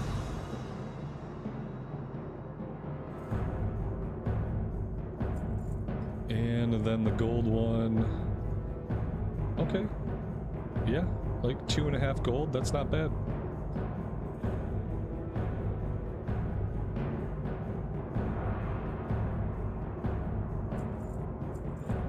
There we go. Hopefully we'll actually sell some of this stuff because we could certainly use the gold. Oh yeah, one more thing. Let's just look at bows. We're not going to buy any bows. We're not really shopping for anything, but like, are there bows that exist? This is a question. Yeah, there are bows that exist. Level 48 bow, 37 DPS, chance to strike your target with a frost arrow. Well, that's pretty neat. Alright, we've been invited to another group. This looks like a group with one person offline and one person is a warlock. So that's a pretty decent, like, epic bow. What about blue bows? Not really a lot. Like, as you look at, like, the level ranges here, like, what do we have coming up at level 50? Like, that could be good, but it's sort of expensive. I don't really think I want to spend 17 gold on it, but maybe it'll be worth it to get us back into a bow. I might grab this. I'm gonna grab it. I know someone's gonna be like, oh, I can't believe you, that's not worth it, blah, blah, blah, blah. I don't care. I'm gonna grab it. That'll get us back into a bow. We need to level up our bow skill anyway. I feel like our bow skill must be falling behind. We're at 184 out of 245. Like, we need to get a bow going pretty soon. So, there we go. Level 50 bow. I don't know what to say. That's how we're doing it. Alright, we have a healer. We have a warlock. We have a mage that's offline. And so, you know, at the very least, we're waiting on a tank. And so, like, the dilemma is, like, you know, I'll ding pretty soon, but then we're gonna have to wait till we come back to town. I don't think I'm gonna buy any more ammo. I want to run down some of this before I have to swap out to the bow. We do have a good quiver. I don't want to carry arrows, though. If we do this dungeon, we can kind of assume that we're gonna level in the dungeon, right?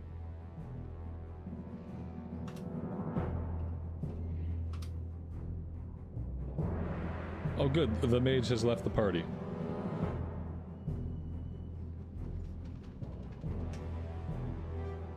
Crossbows? I don't think crossbows even exist. Maybe there are some crossbows in Outland, but we haven't come across a single crossbow yet from like any kind of quest reward or anything like that. So they must be like really few and far between, you know? Out of curiosity. Like, we could look.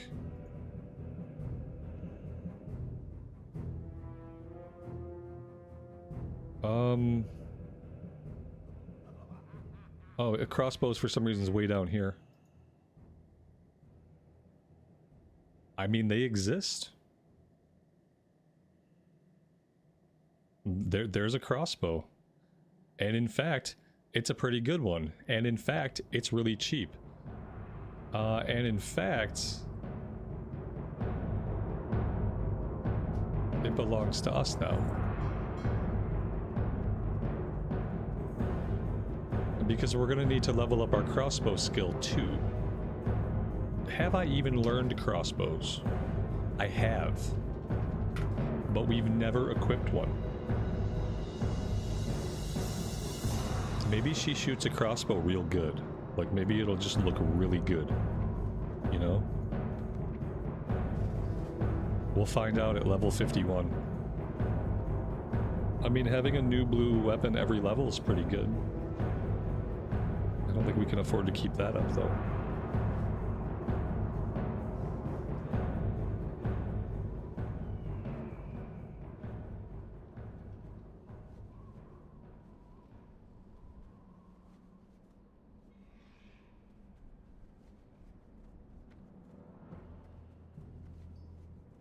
I haven't seen a crossbow fired. I don't think I've ever played a hunter that's fired a crossbow a single time in my entire life. Like, all 22 years of playing WoW, I've played hunters here and there, you know, sporadically, occasionally, throughout different eras of the game, but I don't think I've ever been on a hunter that's been firing a crossbow. So that would be a new thing for me. What can I help you with? You might as well just... I mean... I might as well put these in the bank, right? No. No. I shouldn't put them in the bank. I should pull the quiver out of the bank. And then all we have to do, whenever we want to swap out, we just have to get to somebody that can sell us ammo. So I will actually... Ooh, that's not the bow I want. Okay. There we go. Now we're good. Yeah, that way we just gotta get to an ammo vendor to swap out. We don't have to be back, like, in a city or near the bank. Go forth to victory. You know, I don't know what we're doing. I don't know what dungeon we're doing. Oh, it looks like Zul'Farrak. We got a couple people at Zul'Farrak. The ammo situation is good. We should be fine on ammo. We should burn some of this down. So that, you know, we'll hit 50, we'll go bow, we'll hit 51, we'll go crossbow. Oh, you know what, though? I need to set my Hearthstone here. Well... yeah, let's set the Hearthstone here. That way we can get ourselves... We want to keep going over to Hinterlands after this. What can I do for you? Farewell. Okay, I think we're good. Let's get with it.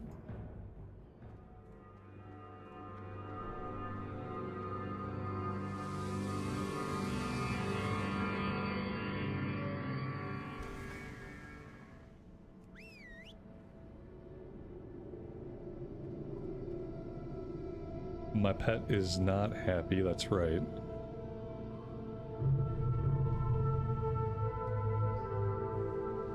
There we go, now he's happy.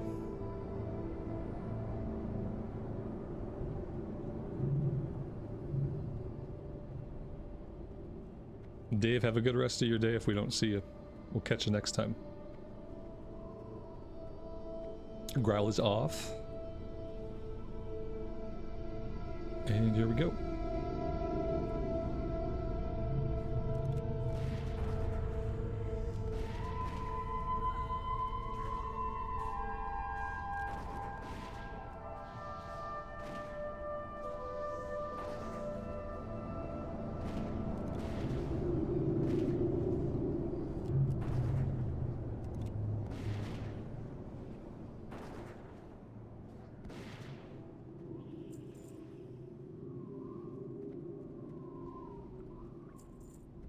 So there's 2 tablets here we need for the quest. I think I know where the first one is. I'm not sure I know where the second one's at. So we'll have to keep our eyes open for that.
The Shadow Priest putting up a single dot and then wanding is crazy.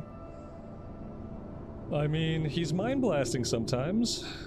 And there's not really a lot he can do. He's not exactly like gonna crank out DPS in any event. It's impressive to even see a Shadow Priest at this level. I don't know how they are at endgame, but leveling up, they don't put out like a ton of DPS no matter what they do.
Yeah, I mean, the sad thing is for him, this is probably how he maximizes his DPS at this level.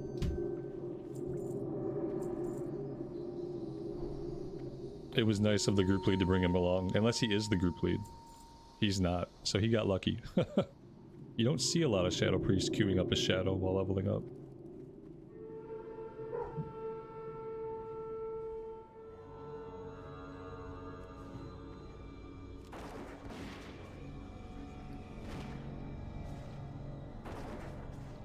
Next time I'm at an auction house, I need to remember to buy a stack of mana pots.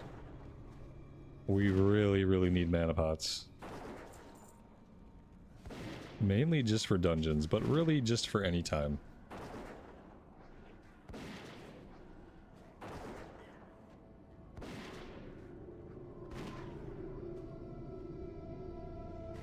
You can dual spec? Yeah, they could dual spec. At 40 you can unlock dual spec. It costs 50 gold or 40 gold or something like that. But you get access to it at 40.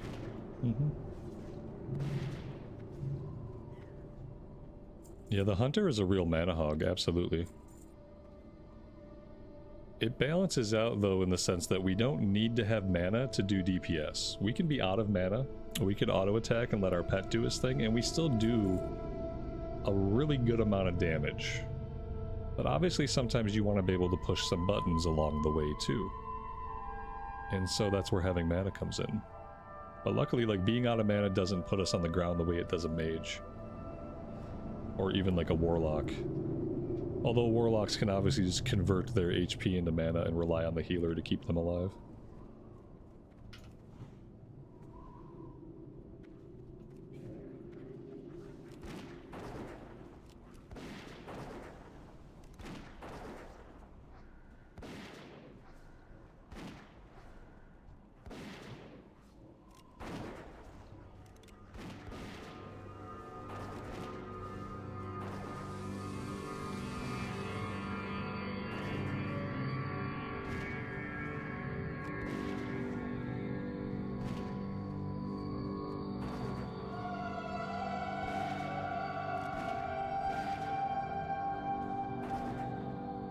The skull dies last. Oh, we did really good there, guys. The skull died last.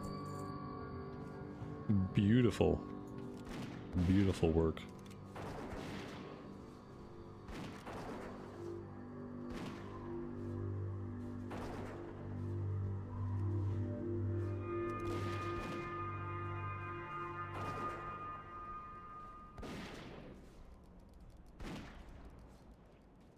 I agree that that's still really expensive for dual spec, yeah. Like, oh god. So, the cost of the mount went way down, but the cost of dual spec didn't go down. So, yeah. I feel like the cost should come down to 10 gold. 10 gold, and then maybe you should even let people dual spec at level 30. I feel like there's a case for a dual spec at level 30 for 10 gold. And then more people will be able to have tanking and healing specs earlier, which means more people might start to try those roles earlier. It's hard to jump into one of those roles once you're already level 40. Like, you don't really want level 40 to be your first shot at, like, healing some people or tanking for some people. Like, you want to do it a little bit earlier than that. Just to start getting used to things.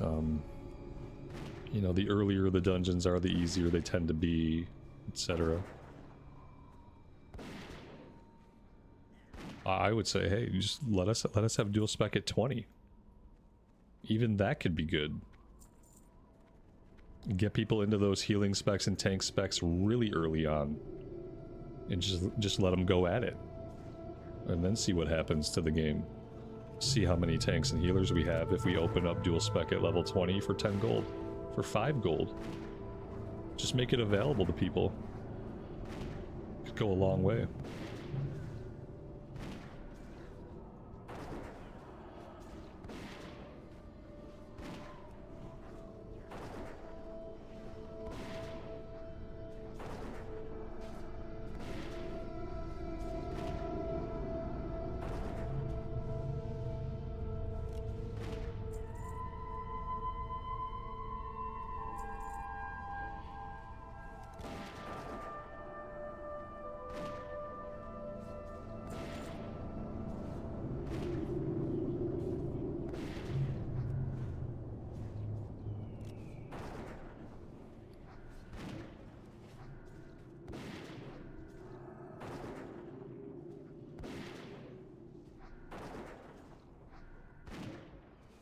Am I spitting ideas at Blizzard? That would require someone to actually be listening.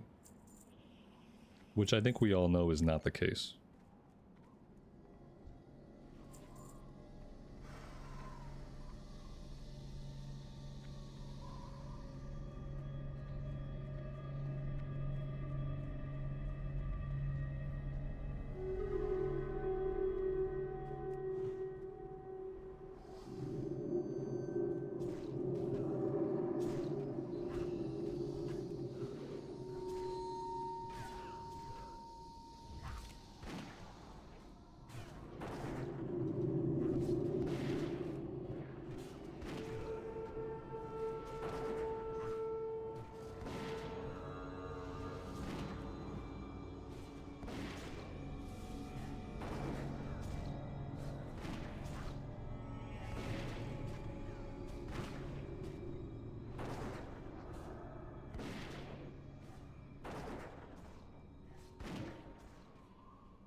One of the tablets we need for the quest is in this room, so that's the only tablet that I know the location.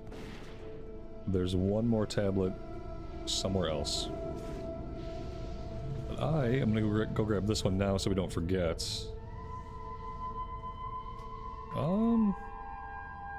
Was that not it? Maybe that was it. No. Okay, I take it back. I don't know where any of the tablets are at. You have a tablet. Oh, they drop off of mobs. I thought this thing here was the tablet, because, you know, it's a tablet. Shows how wrong I was. So then I assume the other one's going to drop off of somebody as well, and that I don't really have to worry about where it comes from.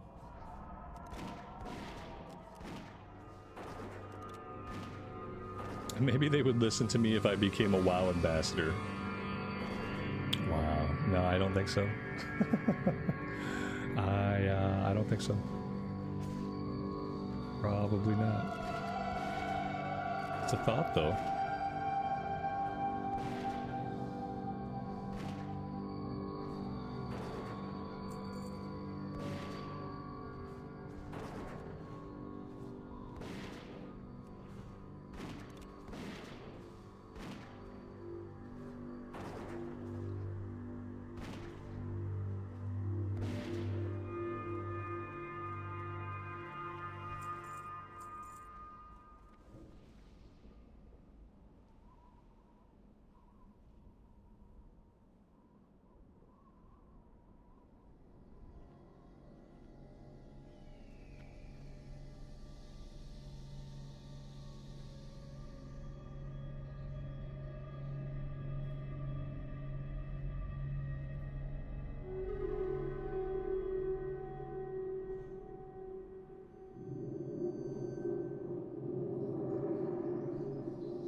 They'd listen if I was pitching housing items. Yeah, like maybe if the whole stream was just like me coming up with like cool things they could sell for housing, they'd listen. They're like, ooh, damn, that could make us some money.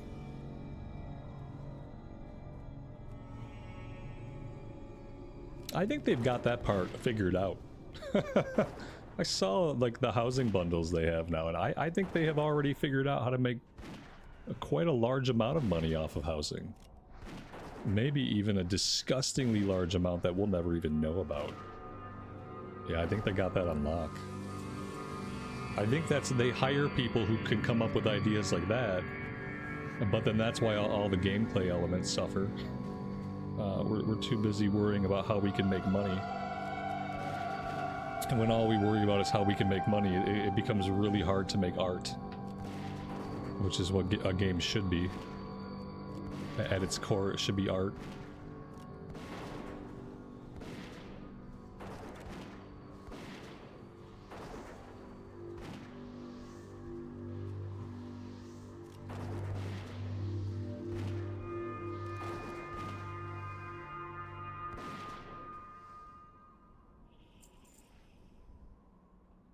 Vice grips of the tiger this time. Agility and strength with attack power.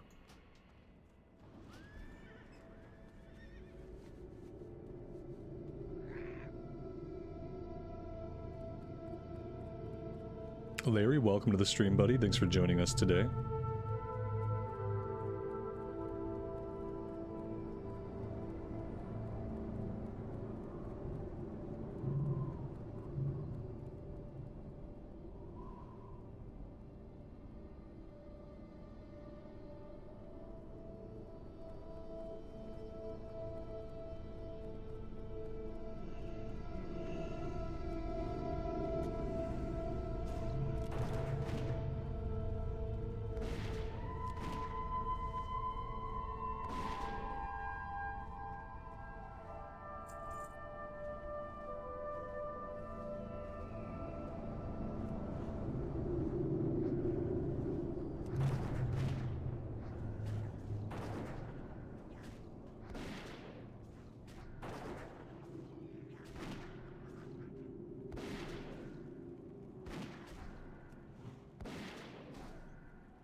We've been getting a lot of groups that have wanted to clear zombies recently.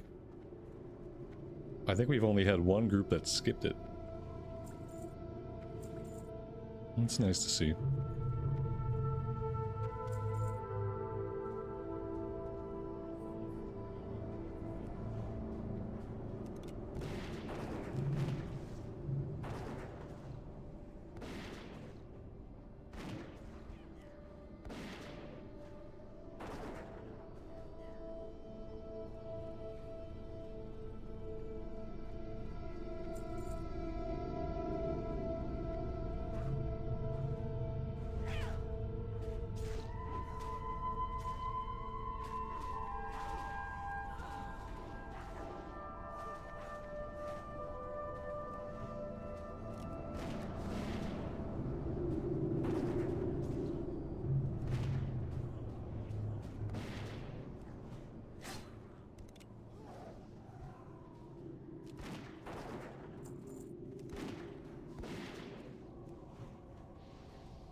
I hope we don't get carried away and forget about the boss. Usually groups will kill the boss before clearing the entire room. We've also had a couple of fears that I thought were really brave, considering the boss hasn't been dealt with yet.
Oh my god, he dropped something different.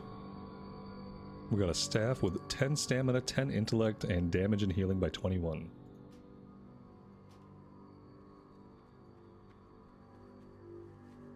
Somebody actually needed it.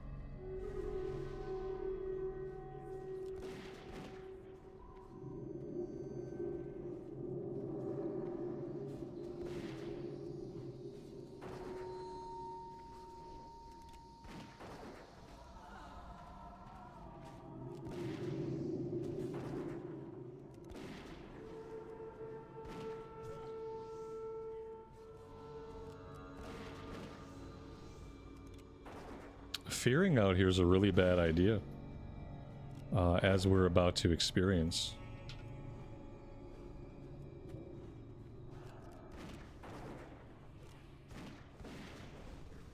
I'm just gonna focus on doing what I can do. Killing the ones I can kill. I'm gonna have my pet pick one up. And we're just gonna work on them like one at a time and hope that everything works out. Because lots of mobs ran in lots of directions and it was bad. Well, we got lots of healers in the group. Well, that's not good. That's not good.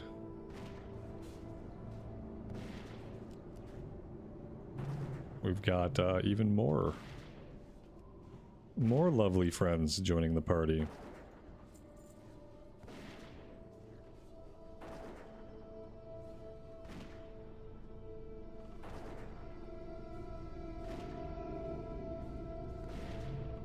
Healer's down.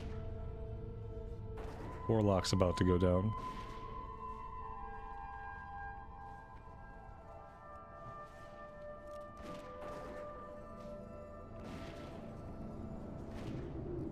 Warlock's dead.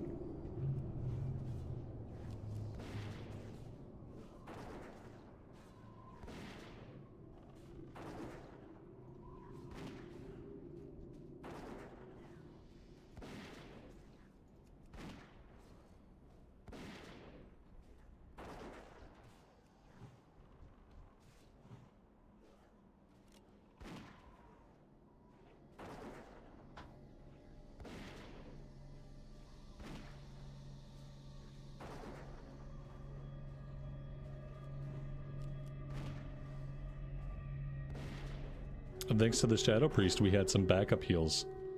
That really came in clutch.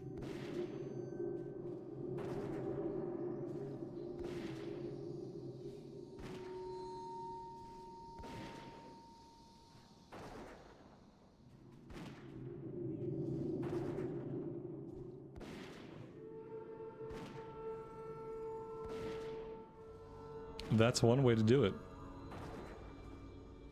At least it wasn't a full wipe. At least we had the priest for backup heals, and now the priest can res. How cool is that? Always bring a backup priest. Yeah, I mean, their DPS is awful, right? It's barely existent. But the fact they were able to save us from a wipe was, that's priceless, right? You can't account for that kind of save by pure numbers alone. That AoE fear got us. Yeah, it did. This is not the room you want to fear in, especially when you first walk in. There's mobs patrolling everywhere.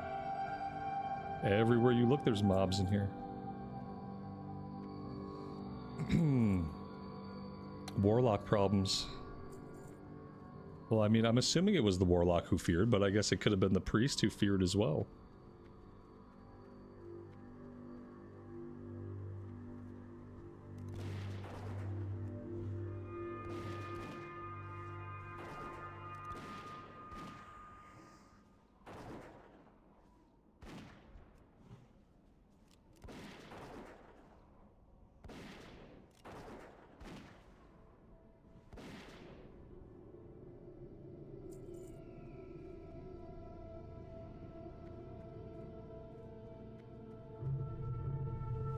If they had good DPS, would we have had those issues?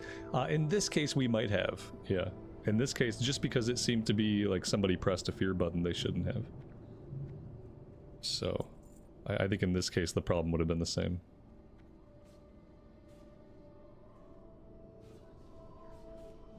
Unless they were the one that pressed the fear, and then I don't know. It was a fun recovery.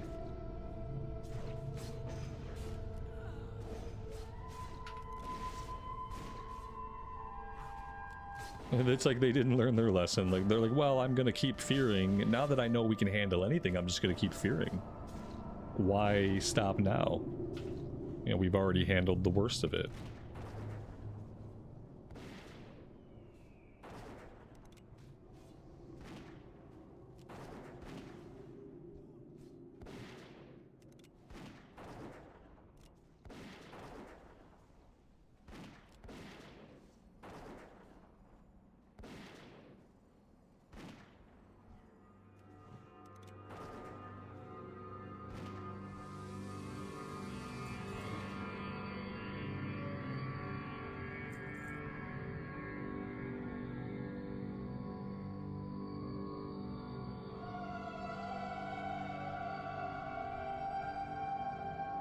Wait till he fears the waves on the steps. Yeah, that could be fun.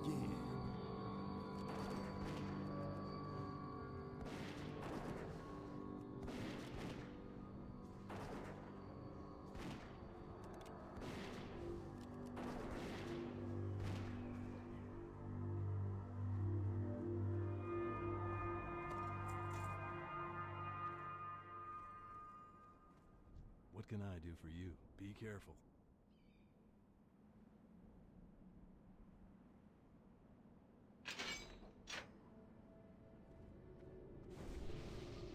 That's true. I wonder if the priest was brought specifically because the druid is healing and the druid has no res. That could be the exact reason why we have a DPS priest. Makes perfect sense to me. Okay, our pet is not very happy after all of that.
Well, I mean, this has been a little bit interesting. Unfortunately. The healer is dead. We have our backup healer, who has become essential in this run.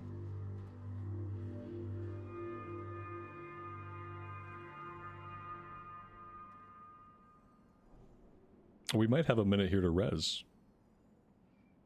In fact, I think we do.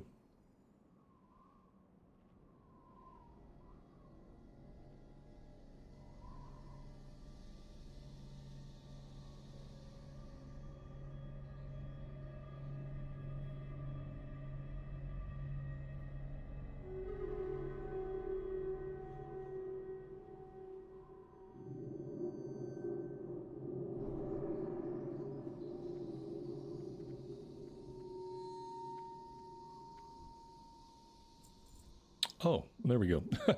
There's the loot. I don't think anybody really needs that.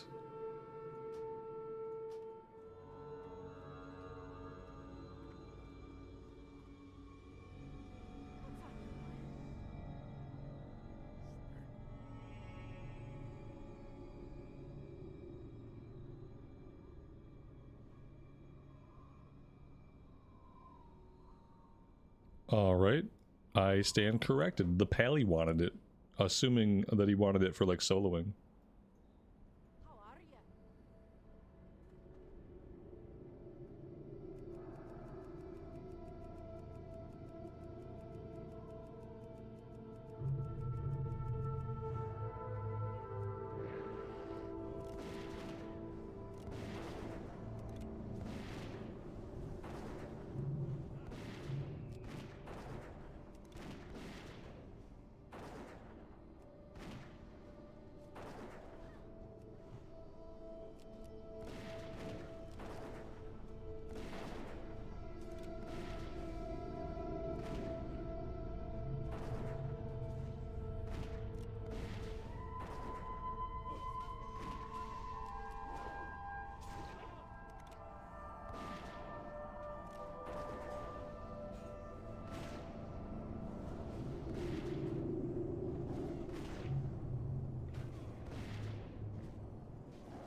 And we seem to have lost our priest. Priest has gone offline. He's our MVP, so I don't know what this looks like without him. Maybe he'll come right back.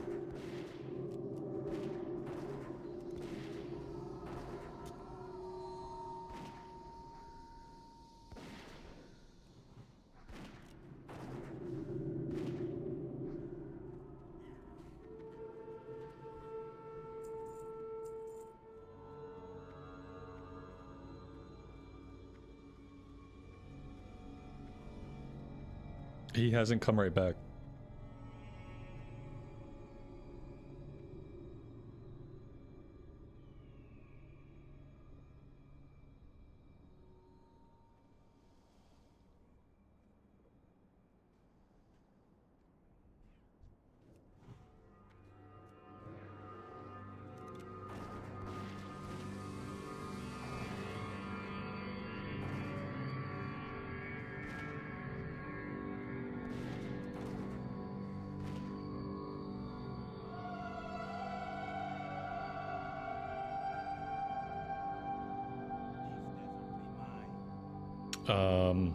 We didn't want to pull the snakes first?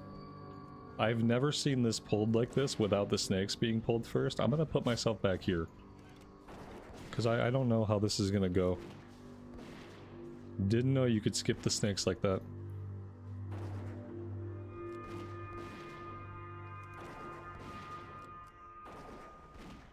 The sanctuary reigns supreme.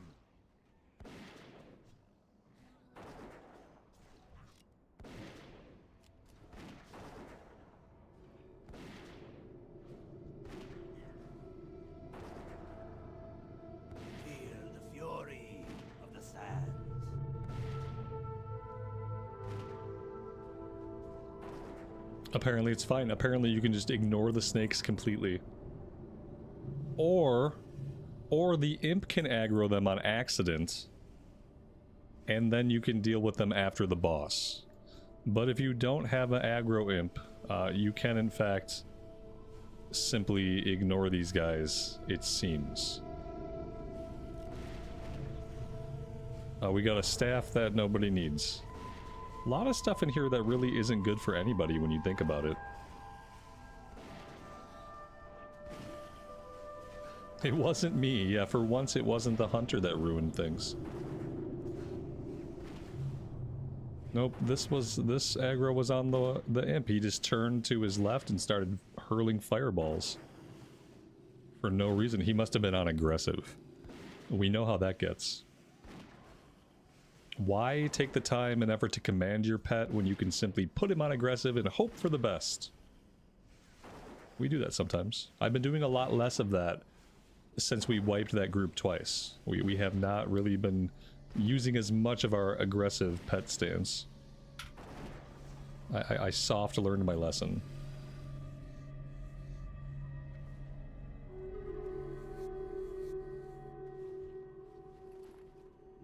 I don't know if this group has a mallet, but I would like to kill the Hydromancer so we can do the quest. Since that was the reason I came in here to begin with. That would be nice.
We're not going to pull any of this stuff. I think we're just going for her.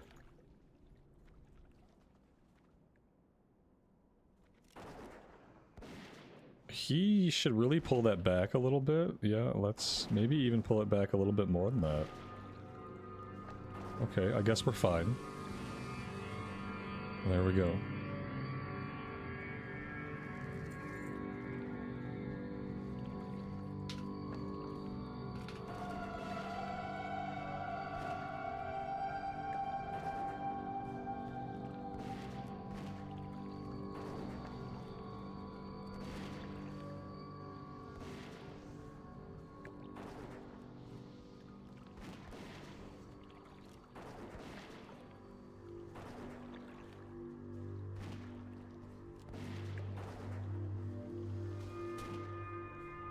Oh my dear God.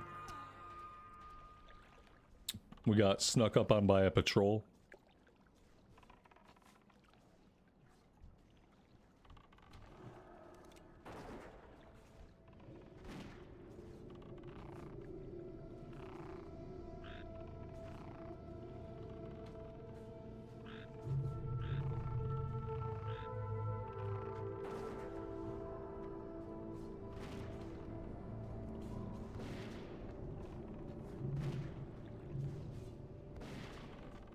The tank must have had a soul stone.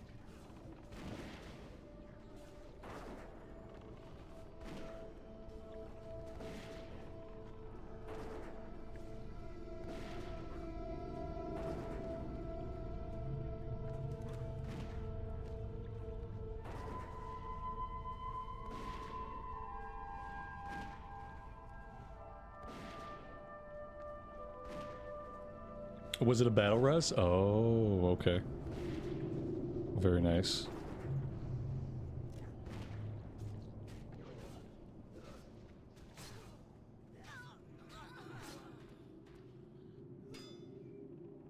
Oh, come off it. Why didn't it work? This never works. I hate feign death. It's like so inconsistent. Like, they all dropped except one of them kept hitting us.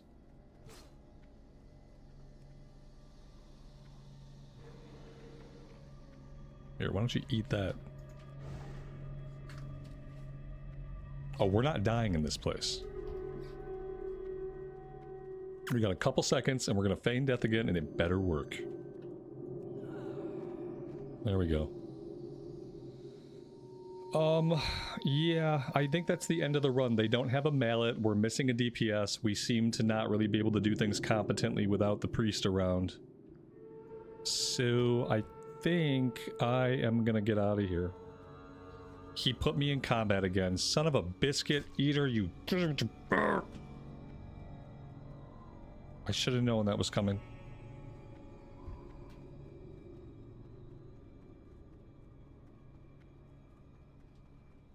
"10 seconds until I can feign death again."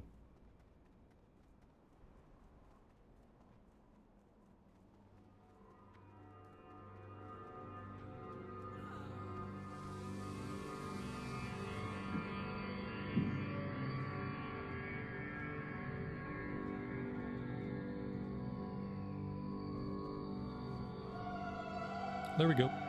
Should be good.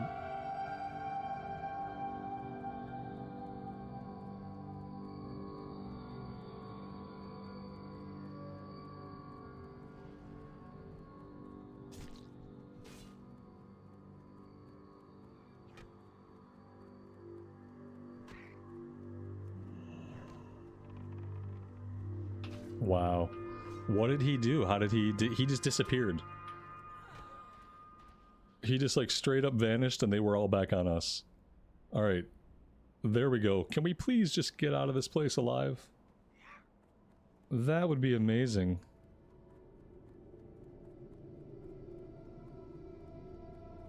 We got close to leveling up. Turning in this quest should do it.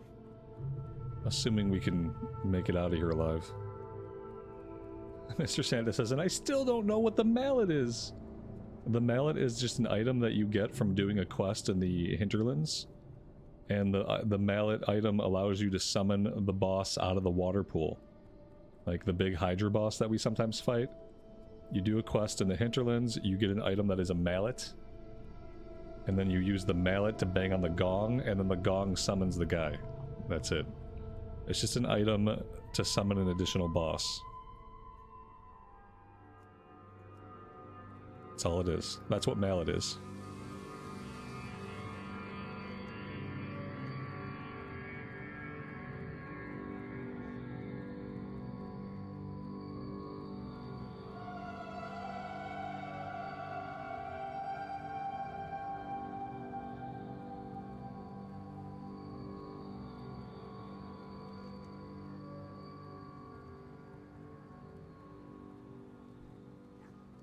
Oh, this one turns in all the way out in Steamweedle Port. Okay, so we have a little while to run.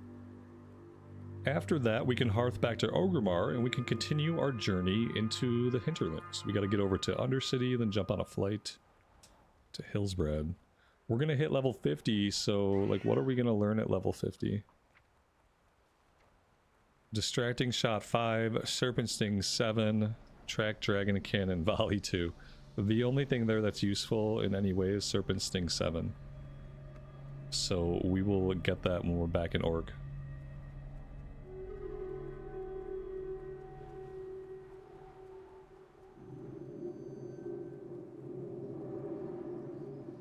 With this run, I think we're done with ZF. I don't think we're going to do ZF again on this character. I think Sunken Temple is up next.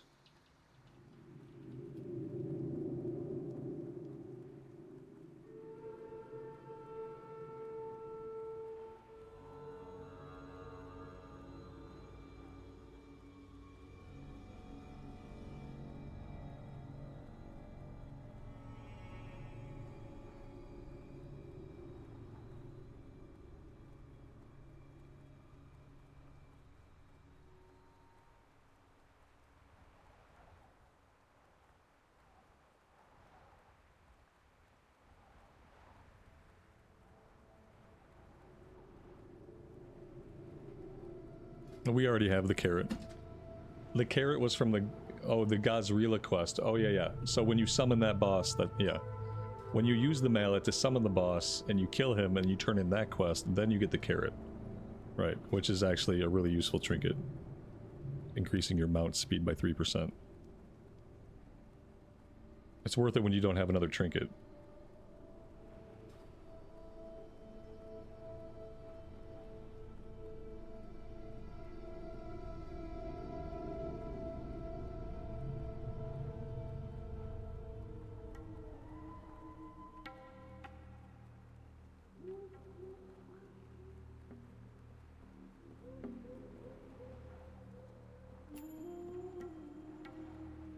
Who you be seeing ya? Okie dokie. That was 9,000 XP. What is this? The Ancient Egg. It is said to lay hidden deep within Jintha Allure in the hinterlands. Okay. In a cave in the amphitheater atop the city. Yeah, we'll be doing that stuff anyway. I would definitely love to have a free 8,500 XP. See ya later. For going into an area that I'm going to go into regardless. Okay. We hit 50. That's freaking amazing. We have been cruising. The Beast Within. When your pet is under the effects of bestial wrath, you also go into a rage, causing 10% additional damage and reducing mana cost of all spells by 20% for 18 seconds. While enraged, you do not feel pity or remorse or fear, and you absolutely will not stop unless you are dead. Very nice Terminator reference. Holy crap, I didn't know that was in there. How many people that currently work on the classic team do you think actually know where that quote comes from? Or that it's a reference to anything at all?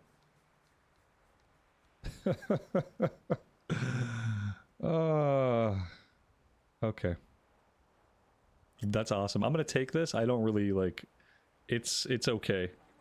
But we got to the end of the tree, so we'll just take it. I gotta go back and I gotta put a point in Ferocious Inspiration. And then we're looking elsewhere. We could go into crits here. We could go into monster slaying and humanoid slaying. These might be really... I think this is what we want to do. This increases damage against beast, giants, and dragonkin. Like beast, giants, dragonkin. This increases damage to humanoids. That covers everything except undead. And... what else? Beast, giants, dragonkin, humanoids. I think that covers everything except undead. Okay. Let's hearth back to org.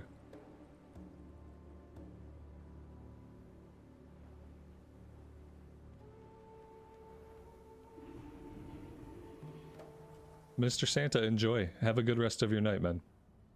We'll catch you next time.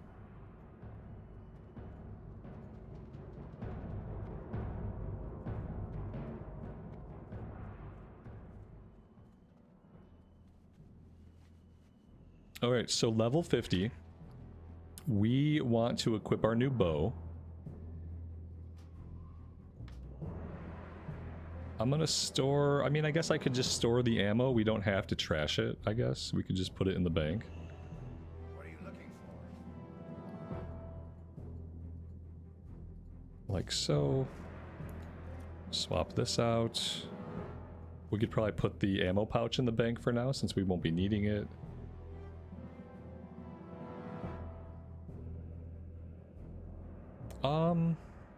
You know what? Shouldn't we... Oh, here we go. Yeah, we have a level 40 quiver. I was gonna say, we made that level 40 quiver a long time ago. And we never used it.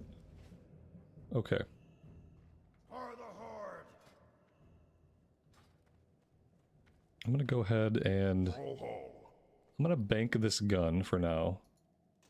I don't know if we'll ever come back to it, maybe to skill up guns, or if we won't need to, but for now we'll just put it in the bank. It looks like we have mail. Oh, we sold some stuff. Like 7.5 gold, that's pretty good. We need arrows now.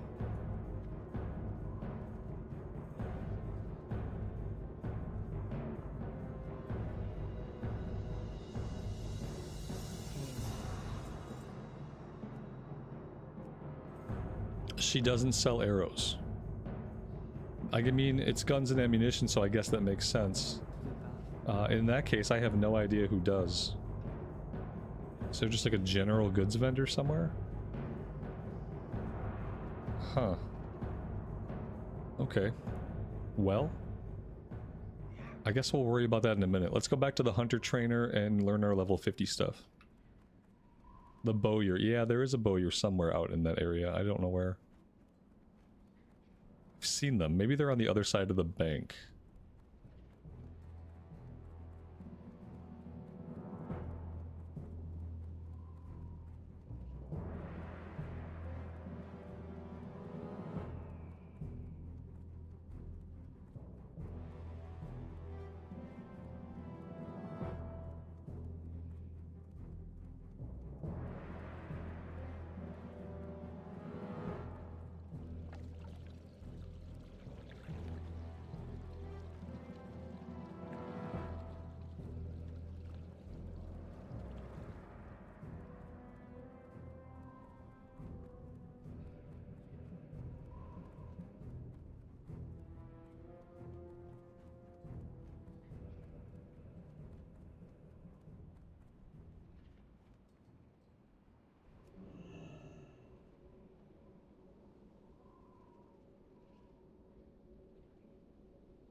What you want? Stay away from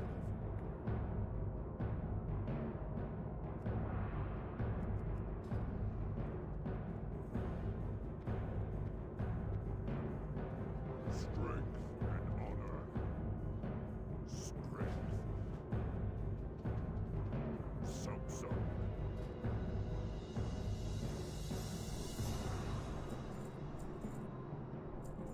Down.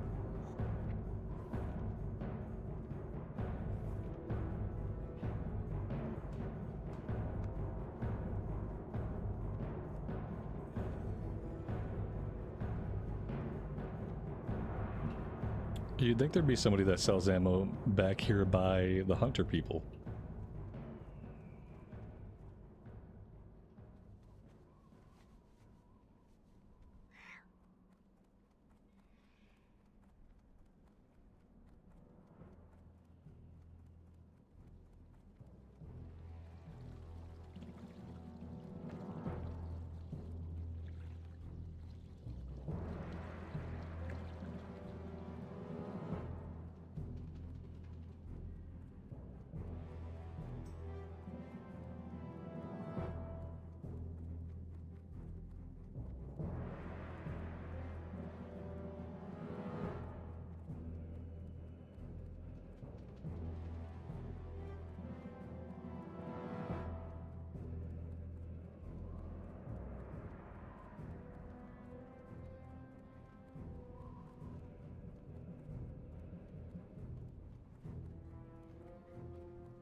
We're just gonna have to find a general goods vendor, like wherever we're going. I don't know where the bowyer is. Somewhere there's a bowyer. I can't find him. Let's go out to the Zeppelin.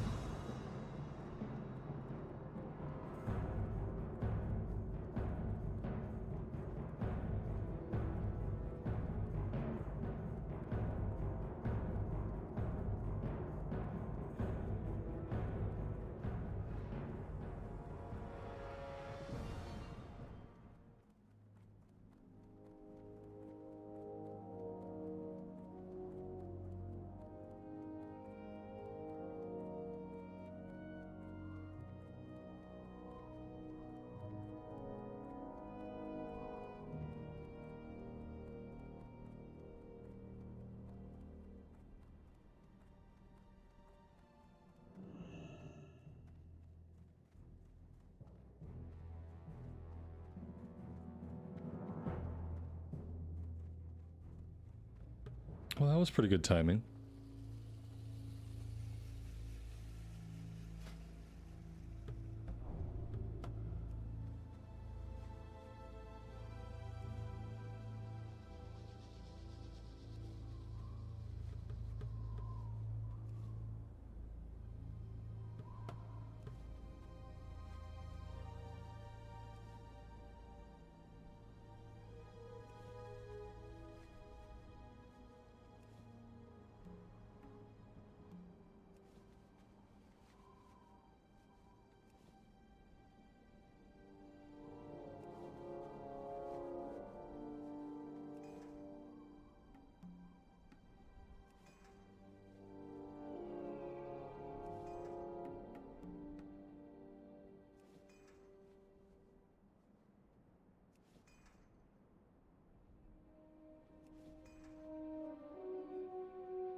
I have to upgrade those?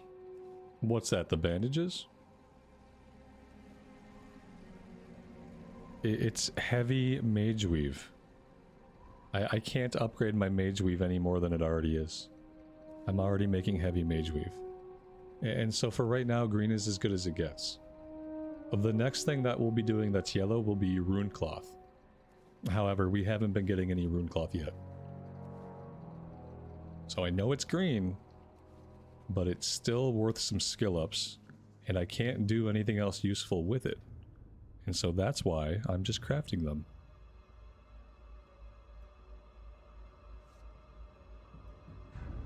I can't turn mage weave into rune cloth that I'm aware of. Yeah, I can eventually make rune cloth bandages, but we're not getting any right now. So it's kind of a moot point. Eventually, soon. Very soon.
Alright, we're gonna jump on this flight over into Hillsbrad. I have to go AFK for a minute. When I come back, we are going into the hinterlands. Should have a ton of questing over there to do. I think Terran Mill is our closest option. Alright, I will be back, guys.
Oh my god, it's like looking into the future. It's an orc warrior.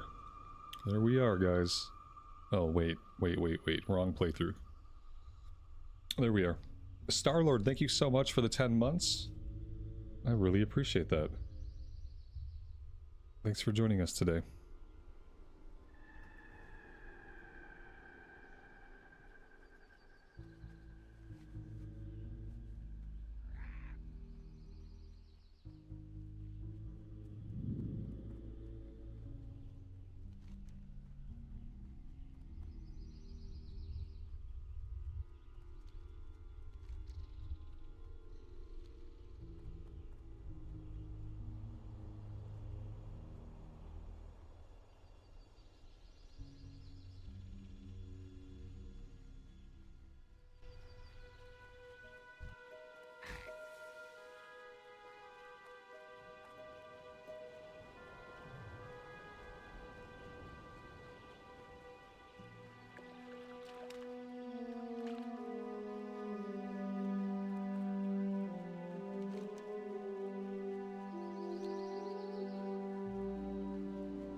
I am going to pop us in the queue for Sunken Temple.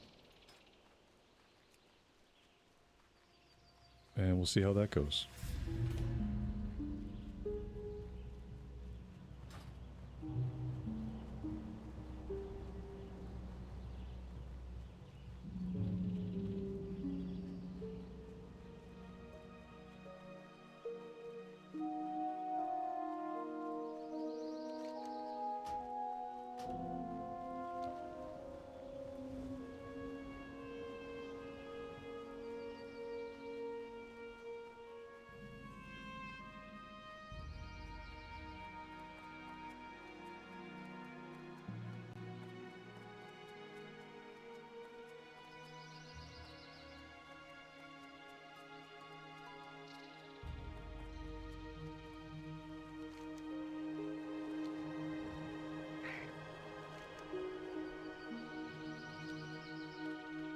We have to get the Violet Tragon, which is a flower, and I'm pretty sure the flower is right here in the middle of this lake.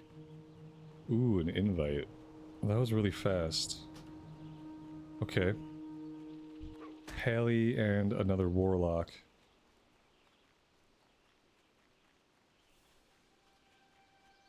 Should have time to at least go get the flight point and set the Hearthstone. But we're gonna make a stop by this lake and see if we can get this flower. We also have a quest for Wildkin Music.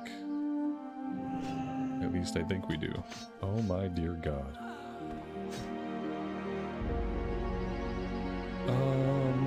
Okay. There we go, we're fine.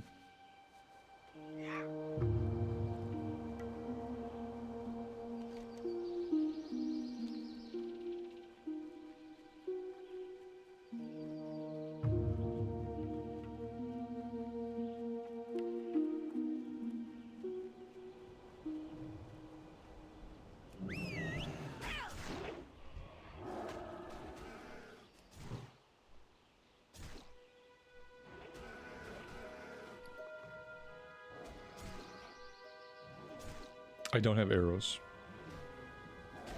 There's really not a lot we can do until we get arrows.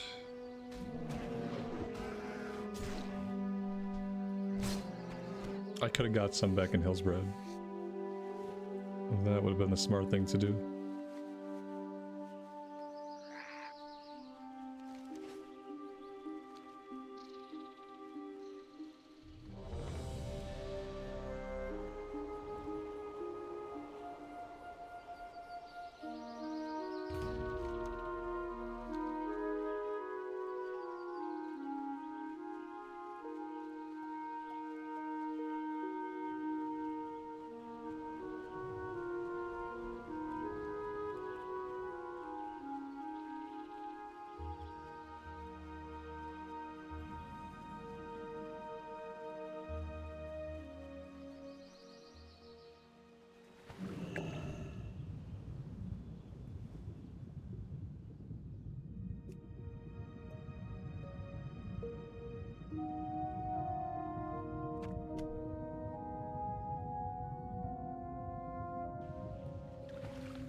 Alright, so I'm gonna set my Hearthstone and then we're gonna pick up every quest.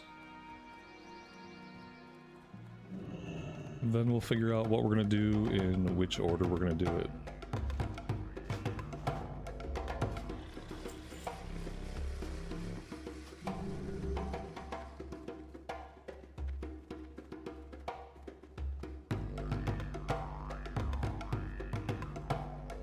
Talk to me.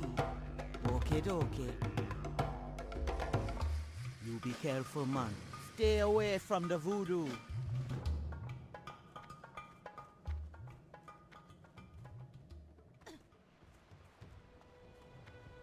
Hey there.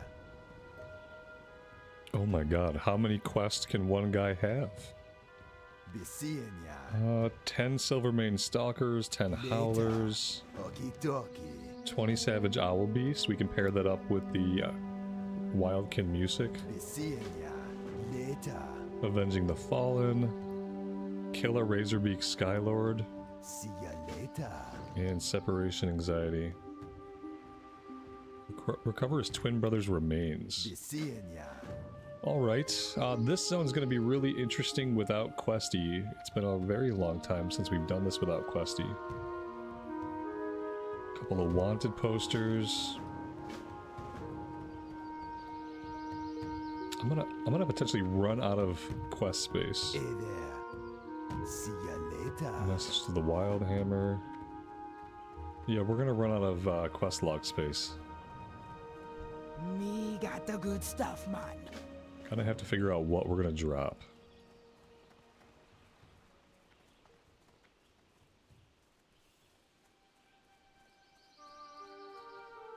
Strength and honor. Strength.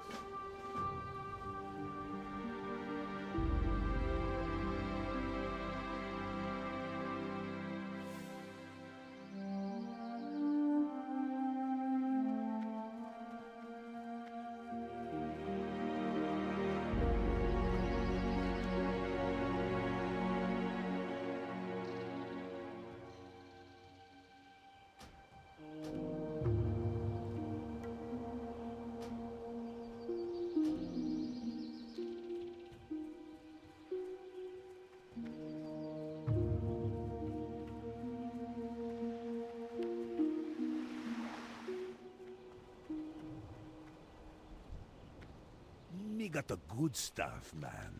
Greetings, man.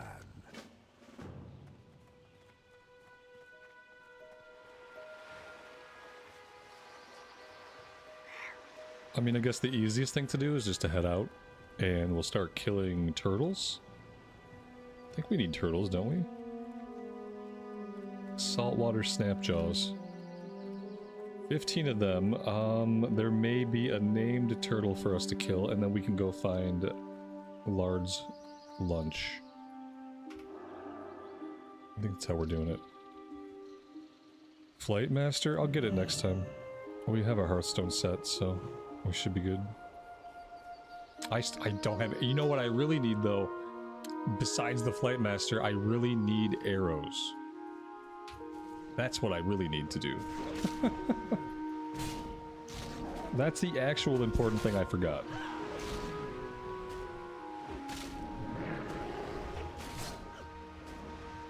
Right now we have nothing. Hard to shoot without ammo.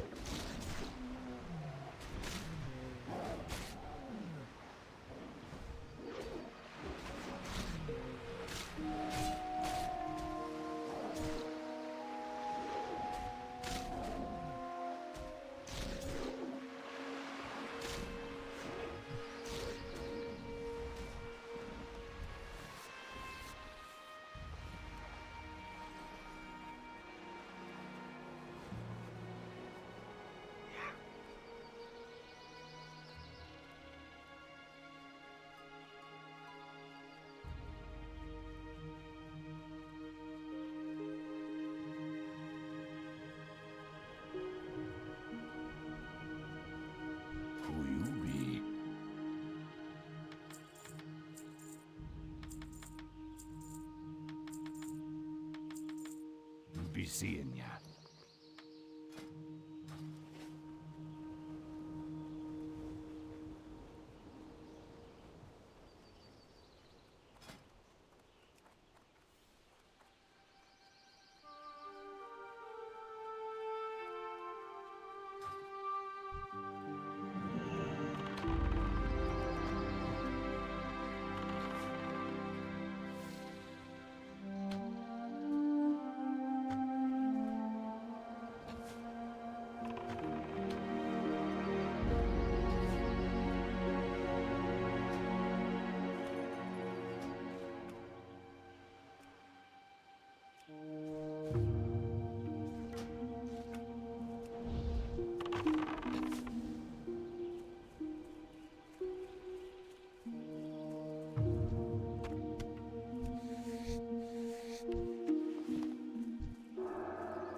Remember, we don't have maxed out bow skill. We are at 192 out of something much higher than that. 192 out of 250. So we have a little bit of work to do.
Nice place to grind cooking. Yeah. Maybe.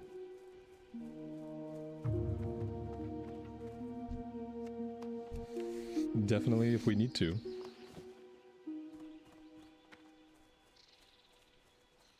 We are a little bit behind.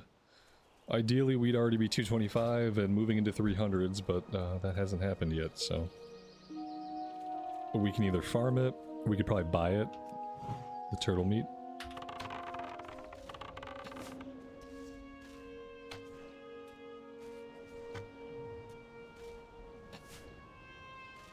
I really can't believe it's taking this long to find a healer for Sunken Temple. Well, that's kind of crazy.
There we go. That's a rip for the group. The tank says, sorry guys, no heals. Gonna go touch some grass. I'll try later. He's not gonna go touch some grass. He's gonna log into retail. That's what that guy's gonna do. He's not gonna go outside at all. He's gonna log out of Classic. And he's gonna log into retail. And then he's gonna do some actual content. That's what he's gonna do.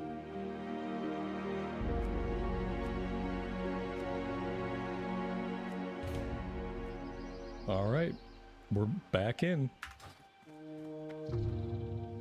We had a tank for like 20 minutes, no healers.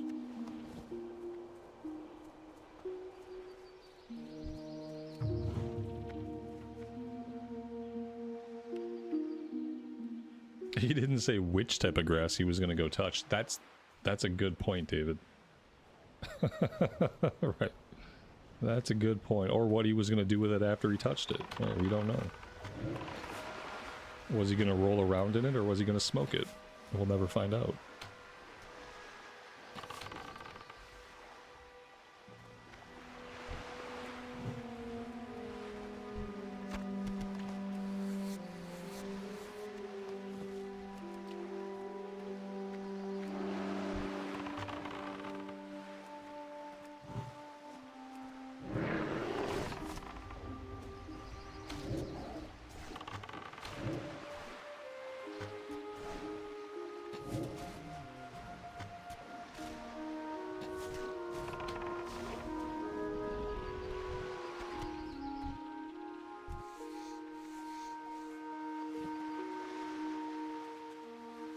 It is really unfortunate when it's prime time for the server and you can't do any content.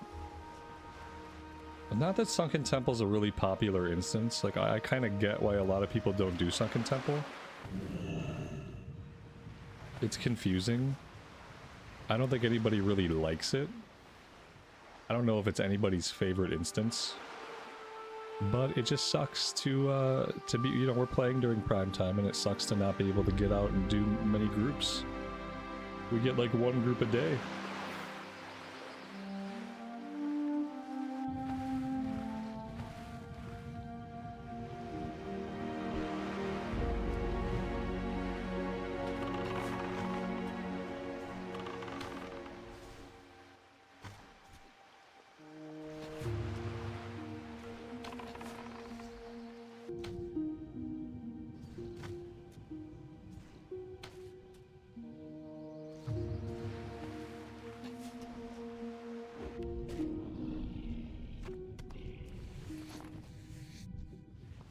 We need tanks and healers to love it. That's the real catch. And until they do, we're not going to get to go do it. On Wings of Love, good evening to you and welcome to the stream.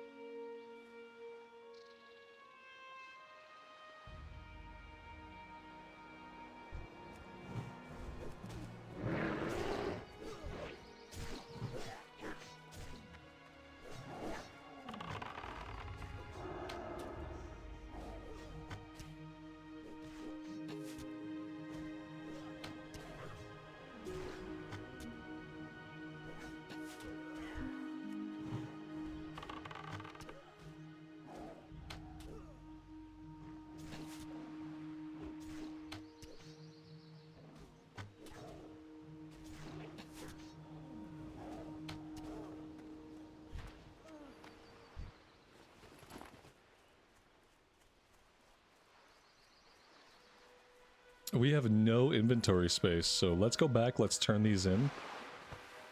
We'll empty our inventory, and then I think we're going up to the mainland area. And we're just gonna kind of run around and kill everything, because I don't really know the questing here very well. I have a general idea of the stuff we have to do, and I think it involves killing most things. And clicking on some other things, so hopefully we'll figure it out. Yeah, Sunken Temple's really confusing. You know, I get it. I understand why people don't want to do it. There's nothing else we can really do in this range. We could queue up for Blackrock Depths for some reason. There's more people queuing up for Blackrock. So maybe people just skip Sunken Temple entirely. It sucks because we have a couple of quests that I would love to get done there, but if it's not going to happen, it's not going to happen. Can't force it.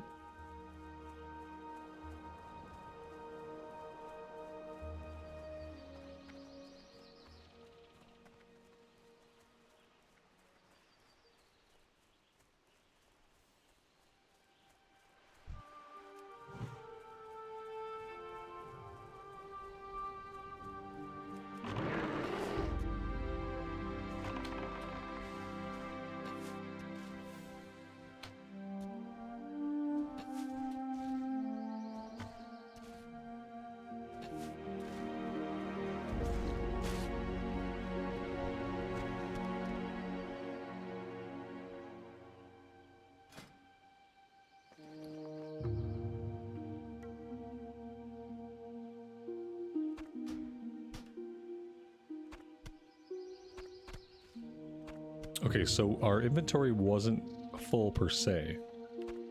It was full of clams. We're still gonna go back and turn in and empty it out.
Would I ever consider playing a mage? Well, yeah, I would consider most things. There's only a couple things I wouldn't consider.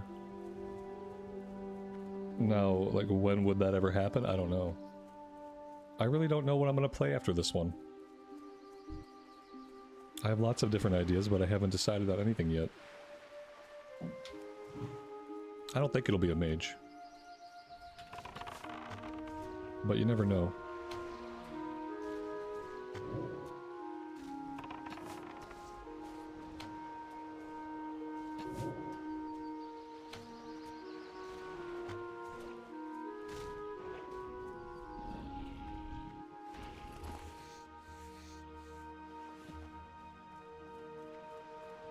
Too much drinking between fights? Maybe, but I go through mana pretty quickly now.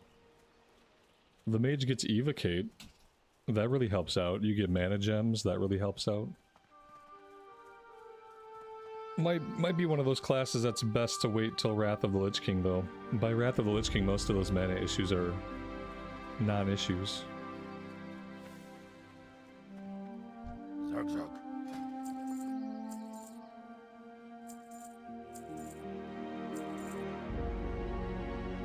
I don't think I need turtle scales for anything. It doesn't mean that they won't sell on the auction house, though. Zesty clam meat. Do I need zesty clam meat?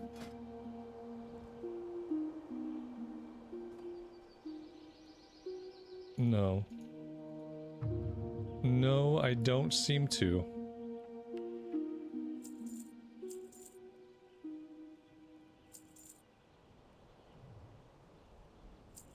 Dabu.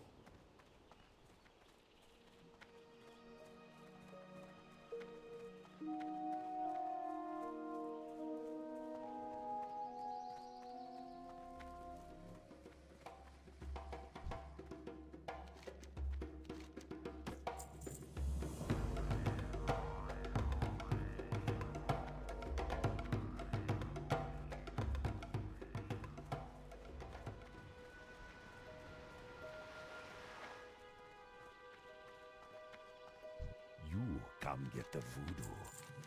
Stay away from the voodoo. He told us to come get the voodoo, and then he told us to stay away from the voodoo. I'm getting mixed messages. This is nice.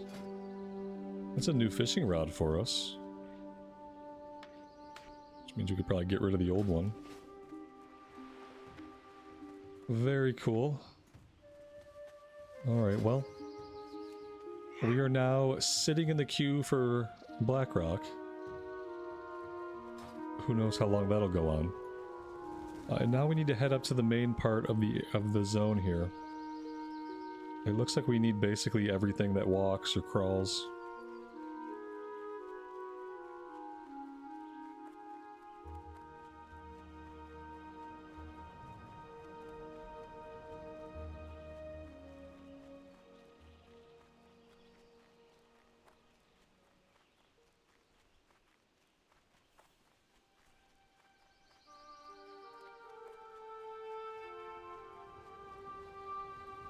Is 50 low for BFD?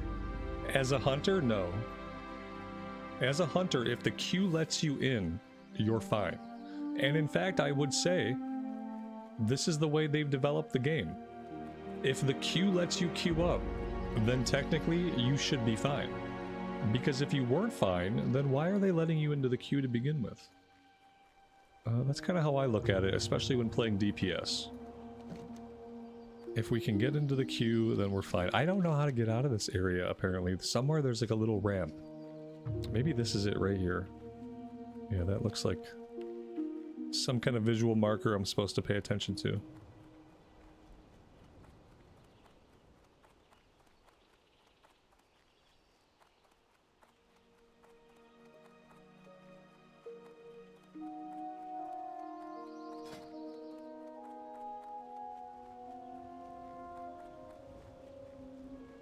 We have people in the queue for this from level 50 like us all the way up to level 58. Why you would be in the queue for this at 58, I don't know. Maybe you're masochistic. Should probably just get through the dark portal and go from there.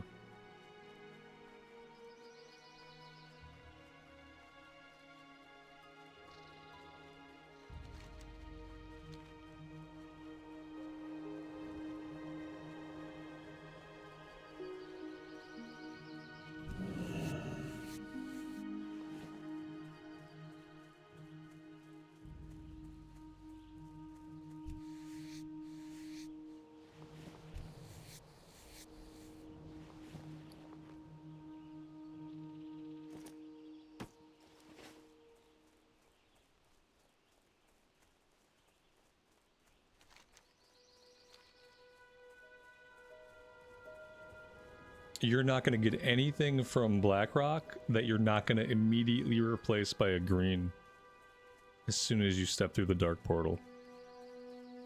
Remember, the Burning Crusade was the expansion of green is the new purple. That was like the rallying slogan for TBC. Green is the new purple. Nothing you get in Blackrock is going to beat a green from Hellfire.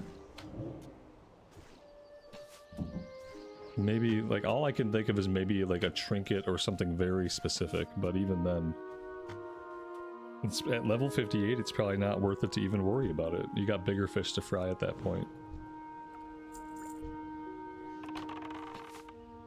But whatever. People are allowed to spend their time any way they wish, I suppose.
Yeah, for me, the ability to lay the trap down in combat is absolutely essential to me using it at all.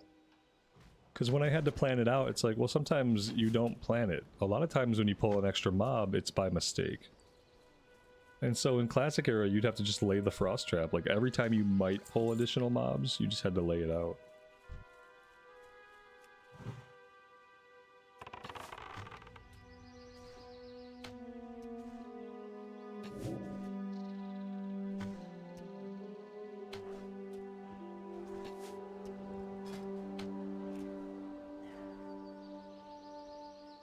There's a ton of healers queuing up for this. 1, 2, 3, 4, 5, 6 healers, 1 tank. No groups. 6 healers, 1 tank, a ton of DPS, and no groups formed up at all. It's hilarious.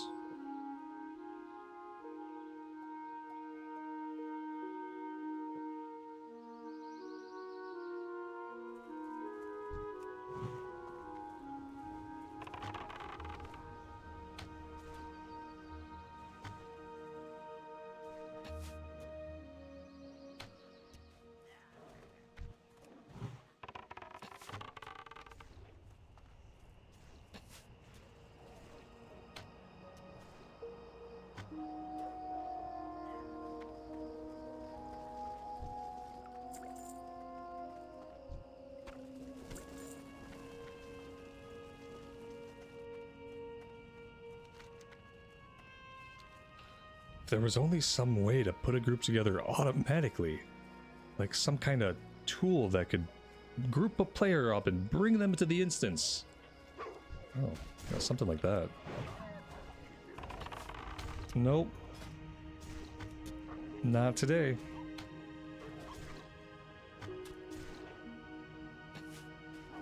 You'd think somebody would want to put a group together, but nobody wants to do it. There's like, what, like 20 people in the queue? Any one of us could invite this tank, invite any of the myriad healers. Any one of us has the power to get this going. Nobody's doing it. I don't want to do it. We're all just like sitting there looking at the queue like, oh man, I wish we could group up. Nobody wants to do it. It's just how it is.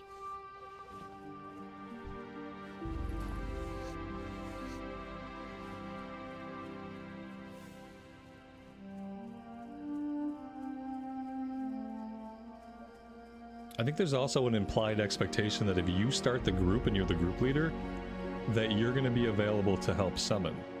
You know, that you're going to be one of the people that's able to get out there. So I think that's another thing that holds people back from starting up the group, is if they know they don't have a flight point out there, or they're not going to be able to get out there to summon, or they don't want to go summon, then they don't start putting the group together. Because it's kind of like implied a little bit, being the group lead, that you're going to be out there to summon. Is that really an expectation? I think it's an implied expectation that people consider. Yeah. I really think that it is. If you are the group lead, I think there is like sometimes the expectation that you are going to be one of the 2 people that are going to be available to help summon. Because otherwise, then why are you putting the group together? What right do you have to pull this tank into the group, to pull this healer into the group, to pull us all into the group, but you can't even be bothered to go summon? You know what I mean? I think it's just an idea that occurs to people.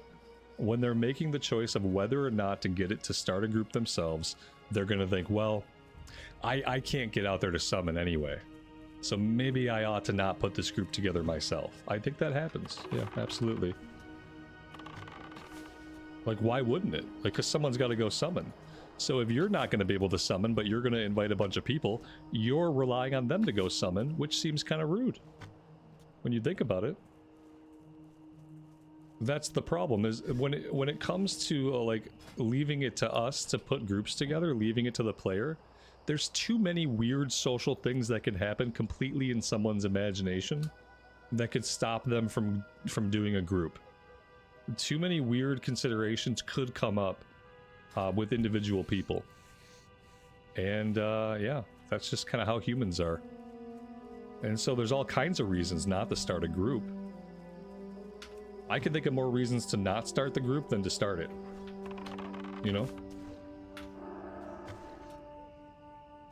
I can't summon, I don't know the route, I've never done it before. Like, I can think of all kinds of reasons to not want to be the person to put the group together and lead it. It's easier to think of those reasons than to think of reasons why I should put the group together. Well, sure, and some people do, but not enough people do.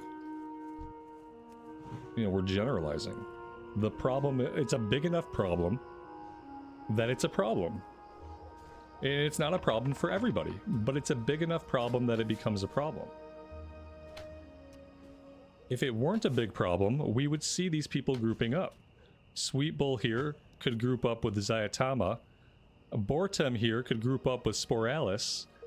And then we have more than enough DPS to fill both of those groups. But it doesn't happen. And there's lots of reasons why. That's all I'm saying. People are not putting groups together, even when the components exist, and there are lots and lots of different reasons why this is happening.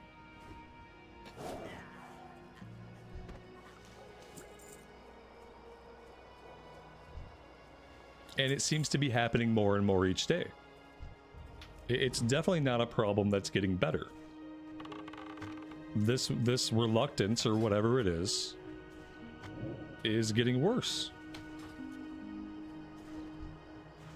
It's not helping the game.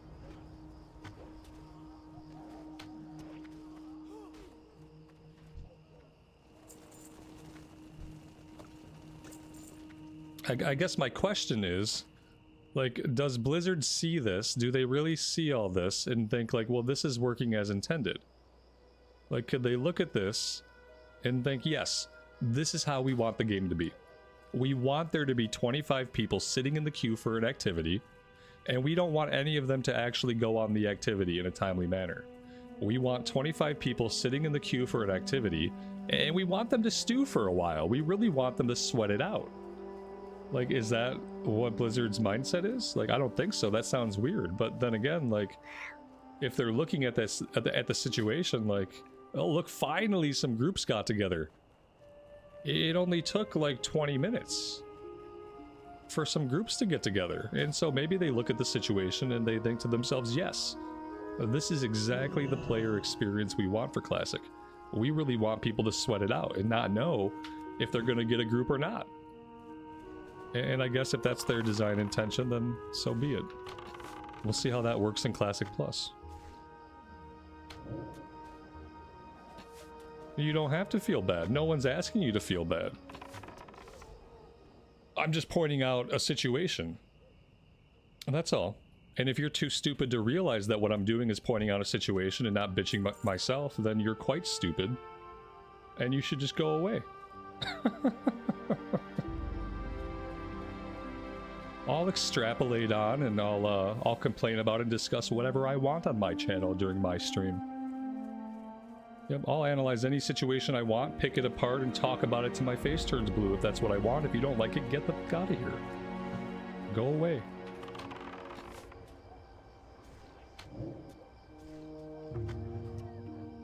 No one's making excuses. They're not lazy. You're totally wrong.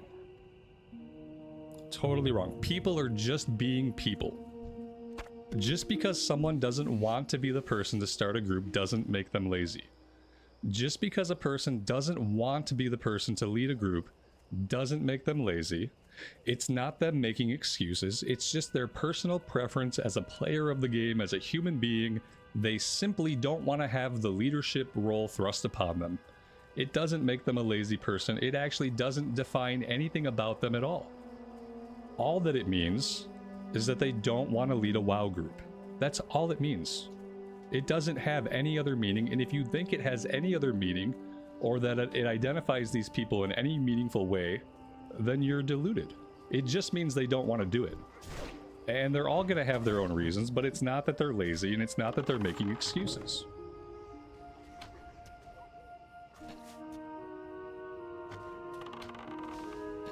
They simply don't want to.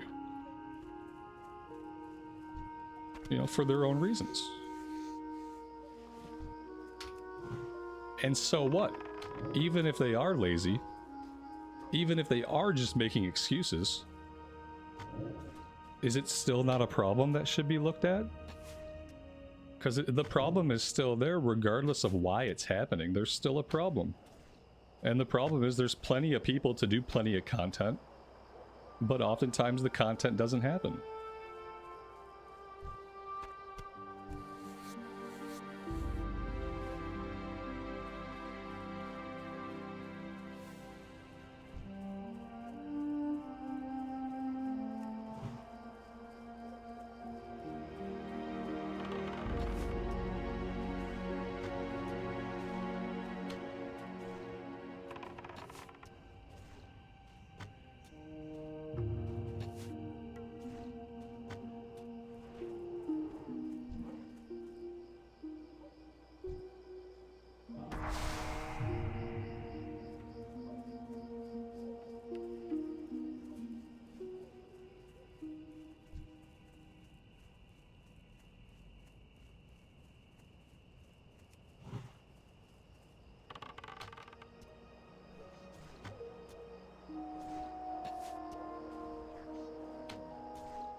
They won't change Classic.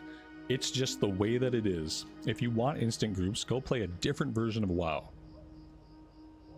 I mean, the first two things you said are completely wrong. They do change Classic. They have changed Classic. Making a statement that says they won't change Classic is just, that's just asking for it.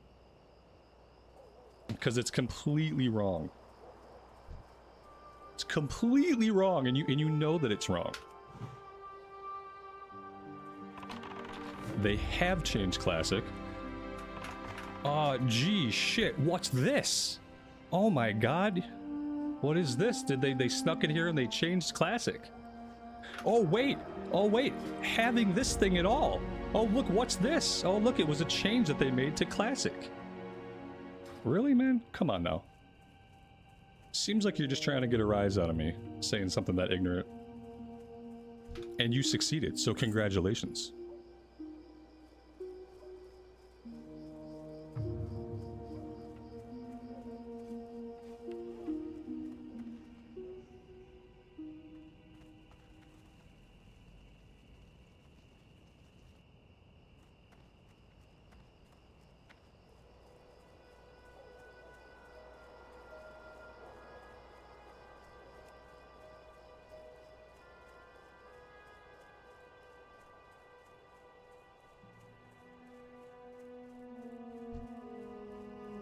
What about dual spec? Right. Well, we know. We know.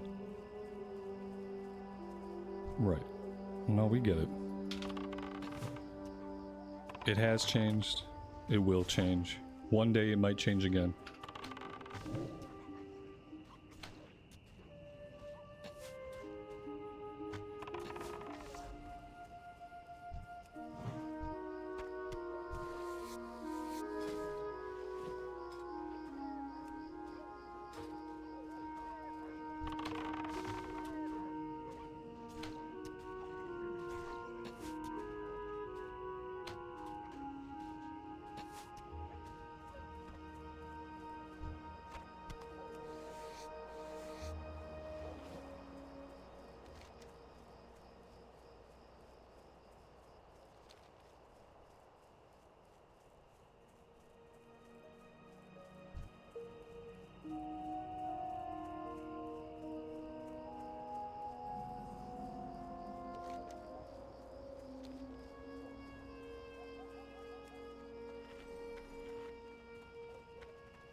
On Wings of Love, have a good rest of your evening. We will catch you next time.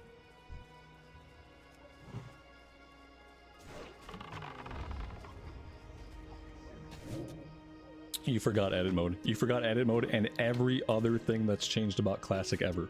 It's okay. I get it.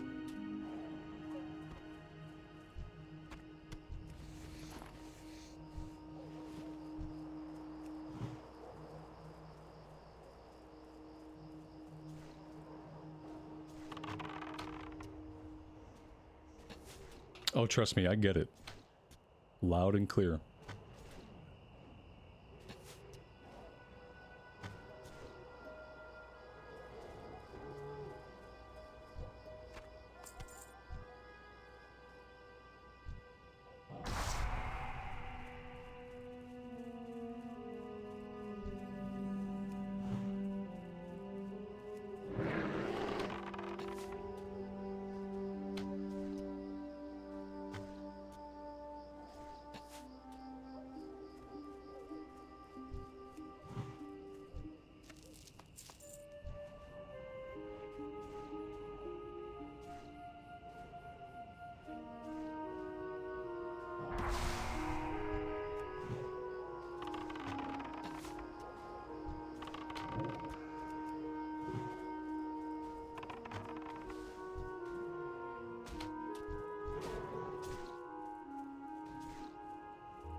It's a long cooldown on this item. 30-second cooldown.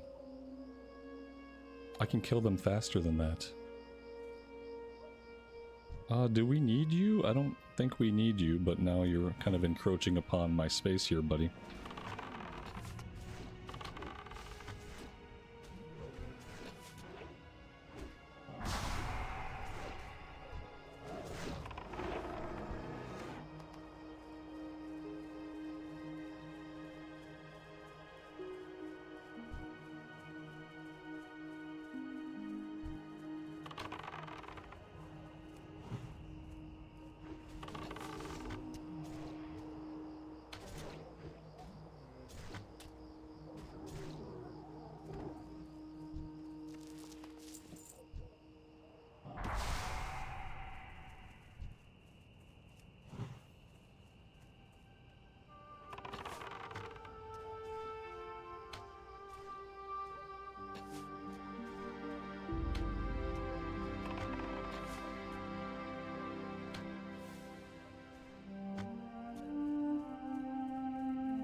We are out of inventory space again.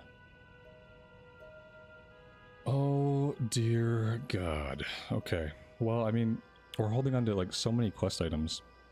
I don't even know what to begin to do with some of this stuff. Okay. Wait, let's get the body. Okay. Let's just hearth. Let's hearth, let's go vendor, let's see how far we get next time. It's really all we can do.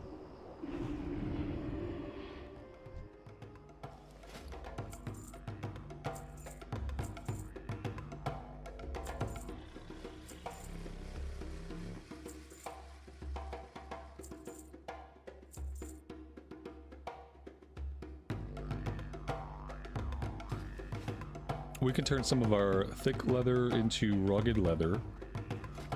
That could clean up some spaces. Let's do that.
What you want? Okie dokie.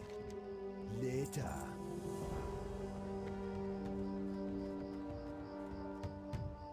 What you looking for?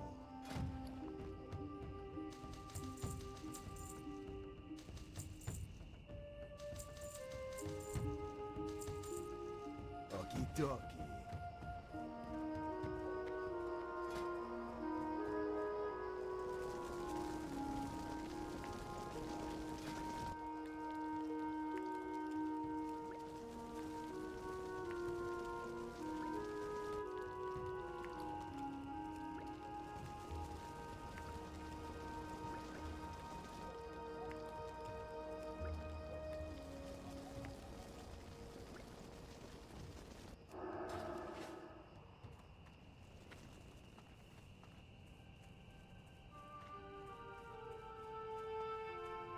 Mukra!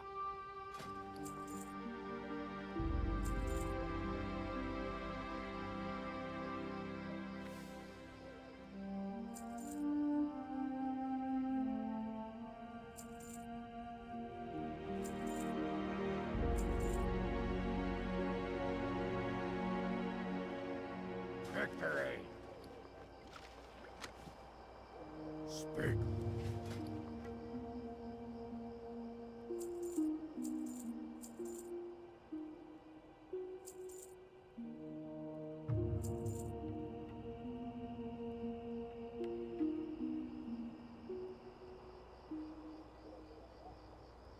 Strength!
I wonder what our slash plate is.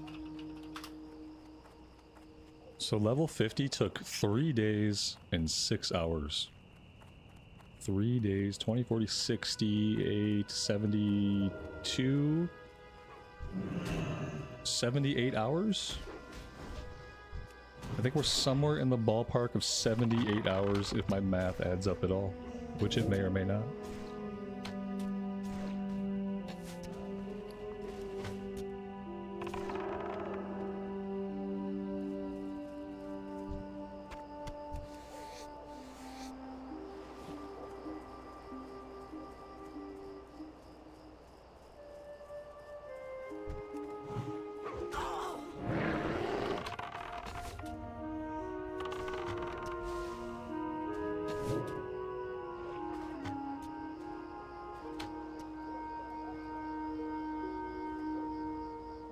Wow, this red effect at nighttime looks absolutely badass.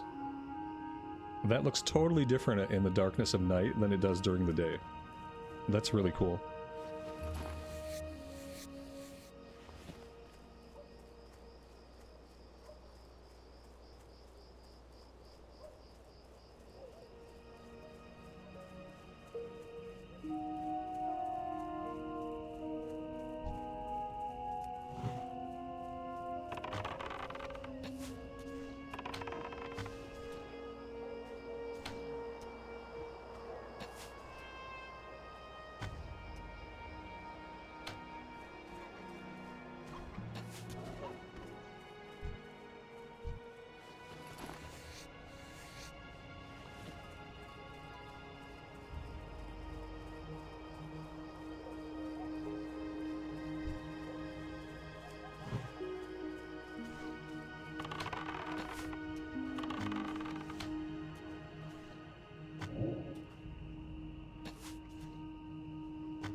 wonder what the crossbow noise is going to sound like.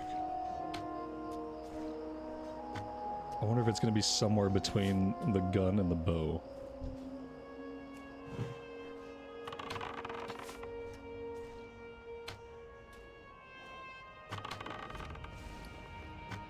What does it look like?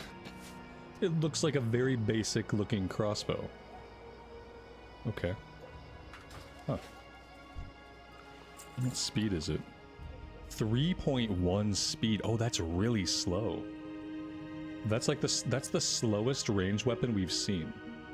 Usually our slow weapons are like 2.7, 2.8. This thing is 3.1. Huh. Interesting. It's quieter than the bow? Really? I thought it would be somewhere between maybe like a loud clicking of some kind as the string is released. Looking forward to it. Maybe she holds it better than she holds the gun.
Oh, that's nice. Somebody killed these, but since they didn't do this quest, I can come behind them, and I can use the quest item on their corpses.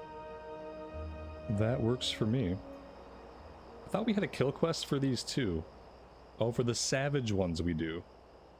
We need to kill 20 of the savage owl beast. But apparently there are different types. And prior to this, we've killed some that we don't need. I wonder where the savage ones are mostly at. Maybe down here, further to the south.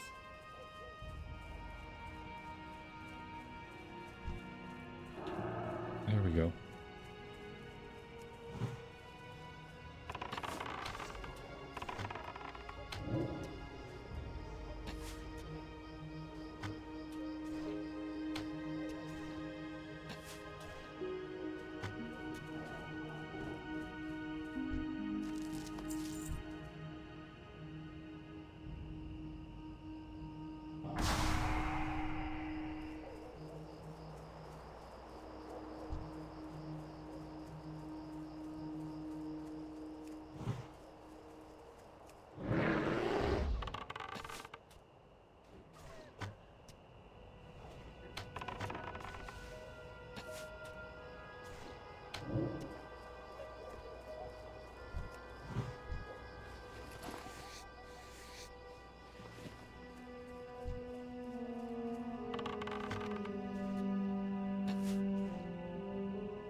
With the crossbow, you don't hear the pullback of the string, but the shot is the same. Oh, that's cool. So it's going to be quieter in a way.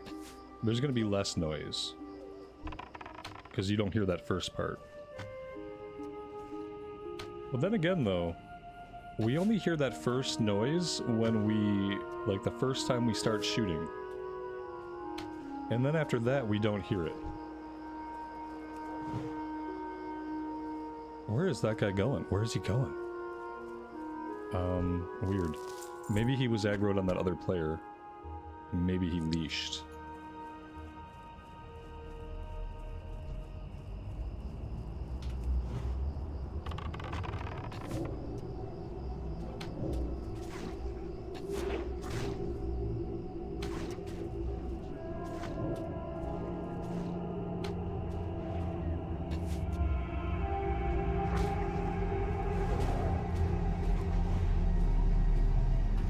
Yeah, this is a bow that we bought off the auction house.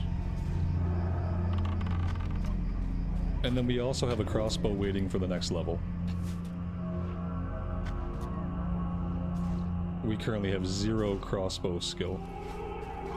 So that's going to be fun to level up. Although leveling up ranged weapons is not nearly as painful as leveling up melee weapons on other classes. Thanks to the pet.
There's a couple of these that I just don't know where they're at. Separation anxiety. His brother's remains were fed to the oozes and the wolves. There's a refuge pit filled with oozes. Okay. Oh. Oh, these are in the pyramid. Okay, I remember finding these now. Okay, so that's a pyramid quest. Ancient Egg is a pyramid quest. Tainted Vessels is a pyramid quest. This one is the High Elves. We can go kill them. The Lost Tools. This is an item that has a chance to spawn, I think, at these camps out here. But it's like a chance to spawn in a couple different areas, and we just haven't seen it. I'm pretty sure. And yeah, so like basically everything else besides the High Elf quest and the Owlkins is going to be up in the pyramid. For some reason we're just not tracking the Owlkin quest. I don't know why. There we go. And we need a bunch more savage owl beasts. There's got to be a place that has more of these. Maybe in this area. We checked this area. We found a few of them over here. I think I'm going to head towards the high elf place, though. Can grind on a bunch of high elves for a while. They want us to kill a bazillion of them, so...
Seeing lots of other players back here today.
Was that a dungeon group invite? No, I'm not in the queue.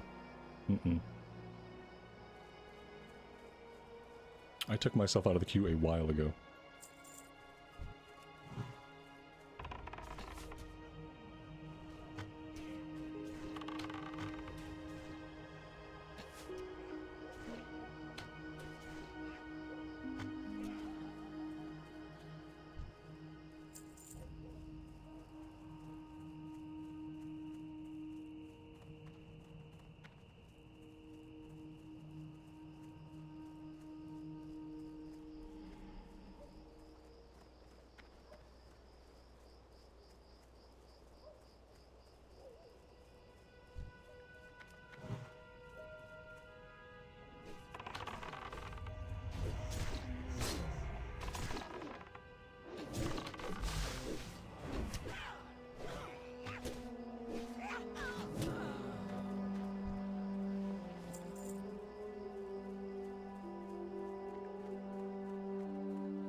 nice vibe to this area? Yeah, absolutely. This is one of the most chill, higher level zones in the game. A lot of the higher level zones are really dire places. But this one's nice. It's got a nice Elwyn Forest vibe. I really don't know where this guy needs to go. Apparently that's it. He just needs to go right here to the road, and now he's fine. Cool. Alright, back to the Elf Lodge. Many more elves left to murder.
This is a really beefy quest. Essentially, they want us to kill 60 elves.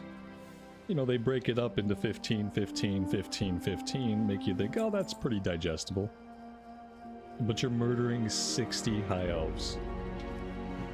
That's a lot of elven murder. Especially for one of their own kind. We're gonna need a lot of counseling after this.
It's crazy how much one other player in the area can drastically slow us down. 2 hunters out here, the game should be like, oh, 2 hunters. And then it should like really crank up the respawn rate. Anytime 2 hunters are in proximity to each other, the game should automatically increase the respawn rate by like 300%. That would be cool.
The game should do a lot of things.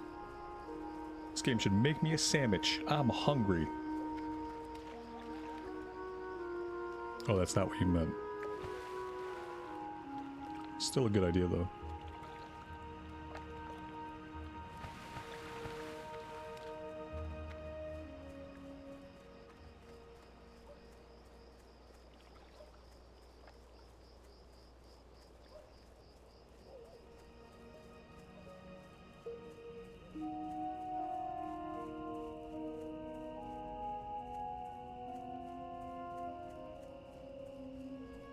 I think the High Elves are now extinct.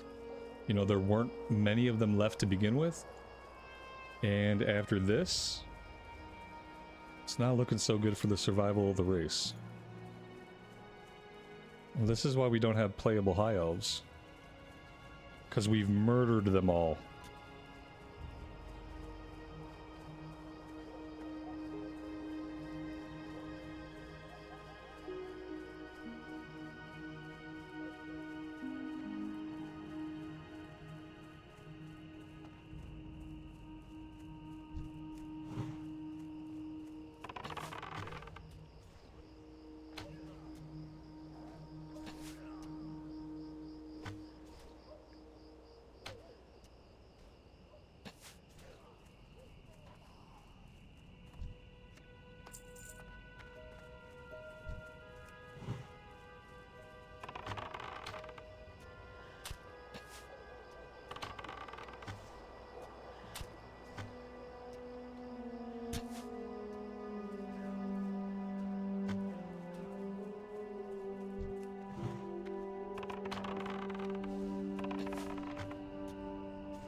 Fried owlkin wings. That sounds good.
Amy, he doesn't have walking pneumonia this time. Well, that's good.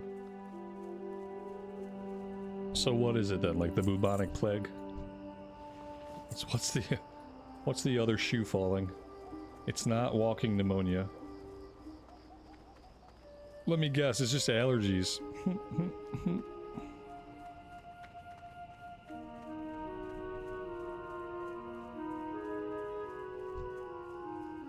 Well, it's good that they can rule that out.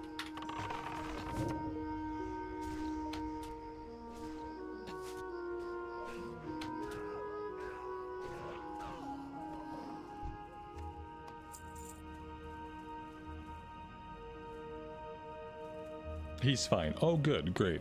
Perfect. He's fine. Okay, well, that's great to hear. Sucks that we took him to the doctor. But, it's better to just know that he doesn't have good pneumonia.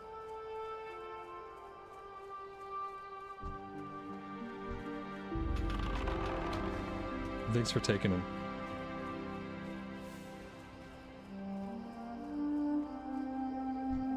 He loves Flonase. It's like his favorite thing.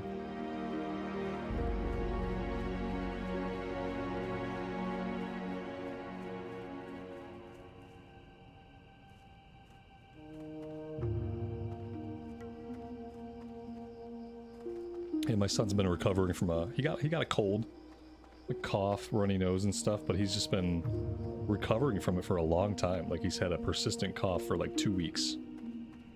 After the virus is basically gone, he's just still been hacking every morning. It tends to only be bad in the morning, but sometimes it persists throughout the day. So we were getting a little bit worried because one time that went on, we were like, he's probably just recovering. You know, you can have a cough for a couple weeks after a cold. So we like kind of blew it off, and then after a while it didn't get better. When we finally took him, it turned out he had walking pneumonia. So now we're like, yeah, on the one hand you should just let him walk it off. On the other hand, he could have pneumonia. If we don't take him, we're not gonna know. So now we took him, and now we know what we already knew. He's just recovering from a cold. It's gonna take a while for it to totally clear all the symptoms. Luckily, no one else got really sick. Like, neither myself nor my wife got really sick, and he was pretty sick for a few days. We just didn't get it.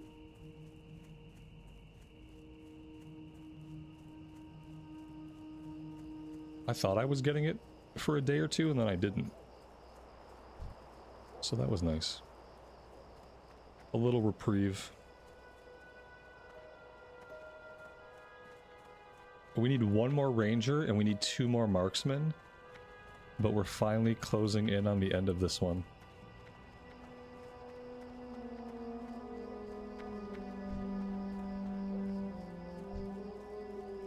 Lots of outrunners up that we don't need. Guess we can kill them in the meantime.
Really starting to hate this other hunter.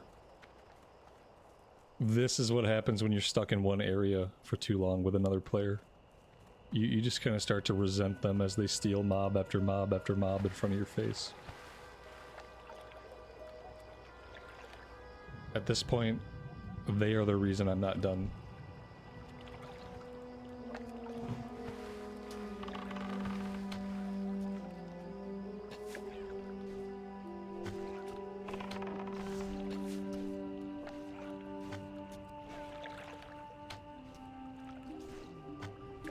Two more marksmen.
Alright, that's all of them.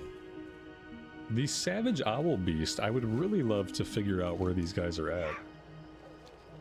We need 20 of them, so, like, the only place I can think, maybe up in this corner here somewhere. I feel like we've checked everywhere else. We did find a handful of them down here south of the road. I could check there again. Maybe we could find a handful more. That would see us halfway there.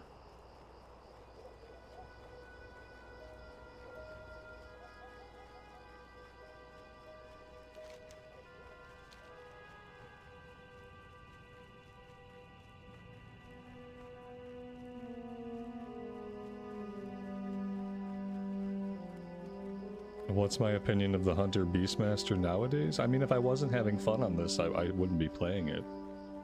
I'm obviously having a really good time. Then again, I've never played this much Hunter in TBC, so... it's the first time for everything.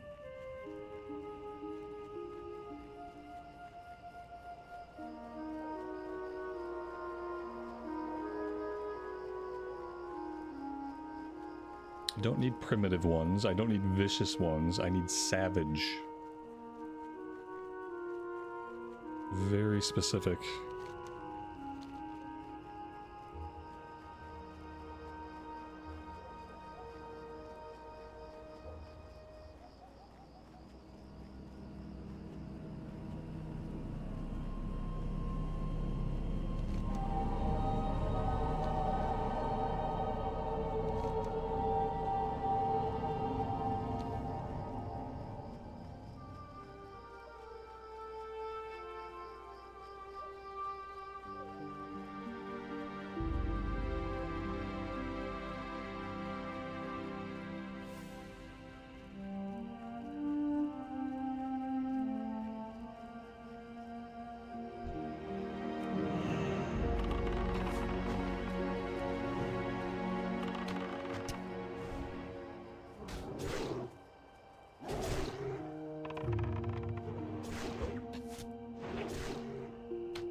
Well, we found the area with the savage owl beast.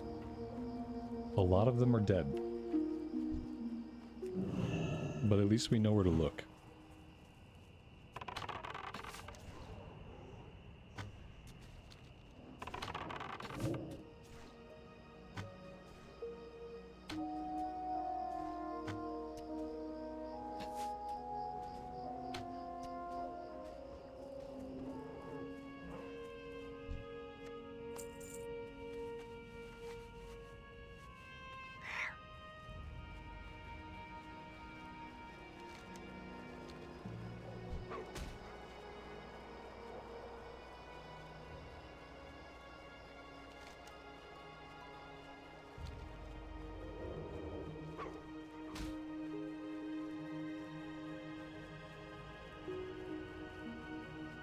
I said it sucked to take your kid to the doctor. Weird. Are you anti-doctor?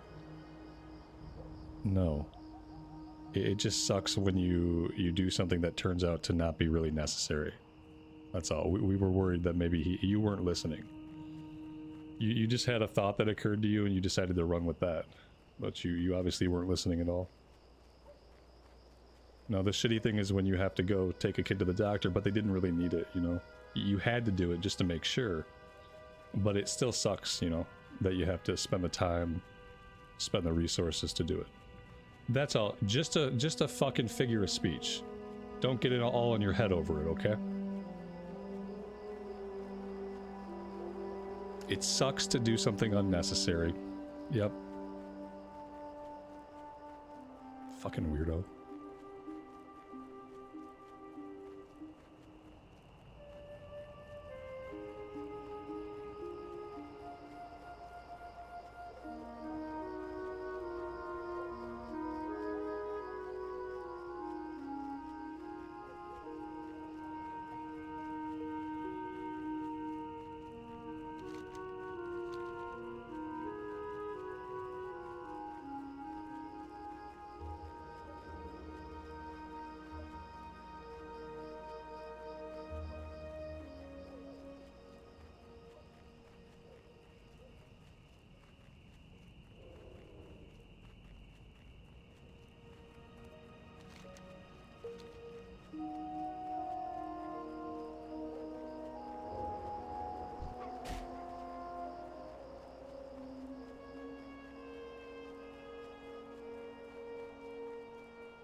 Now, see, once we come too far to the east, we stop finding savage owlkin, and all we find are the primitive ones. There's like a line, like right here. It's like a line of longitude, or maybe it's a latitude, whatever. The ones that run up and down. There's a line right here that once you cross it, you either get into the savage ones, or you're back into the primitive ones. And we have crossed the line. It's the International Owl Line.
Am I going to do any dungeons today?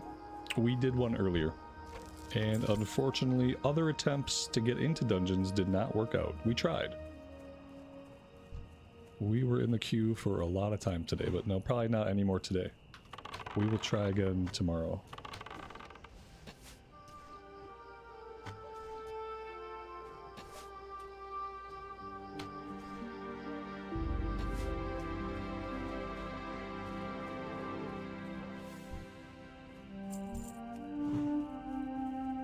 To be honest, I think the next time we'll be able to do a lot of runs is going to be when we're in Hellfire Peninsula. That's going to be the next time that we're able to do lots of dungeons, is whenever we get into the Outland content. Prior to that, we don't really have a lot going on. We can do Sunken Temple, we can do a little bit of Blackrock, and then before we know it, we'll be level 58. Very soon, with a capital S.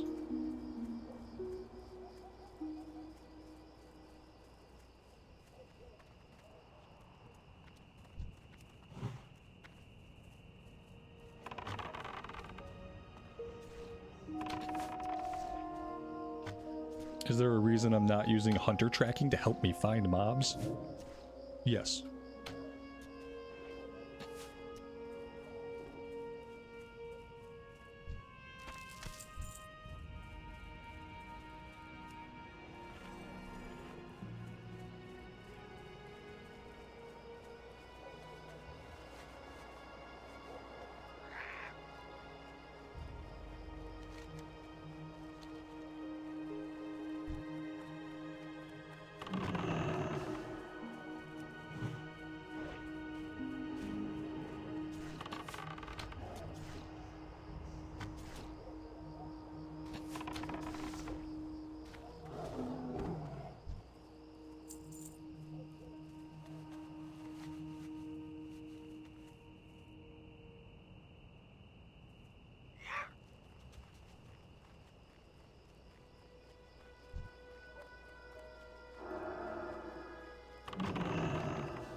that is that. I'm gonna hearth back.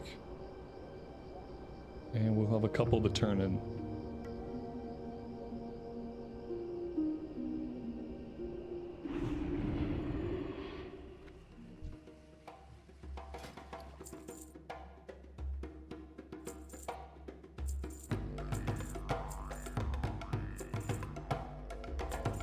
The giant eggs, I need these for the cooking quest.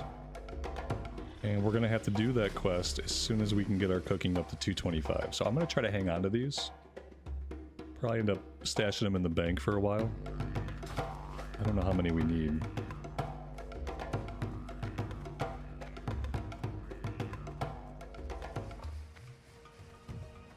How you doing, man? Be seeing ya. See ya later. Relax. Later. Okie dokie.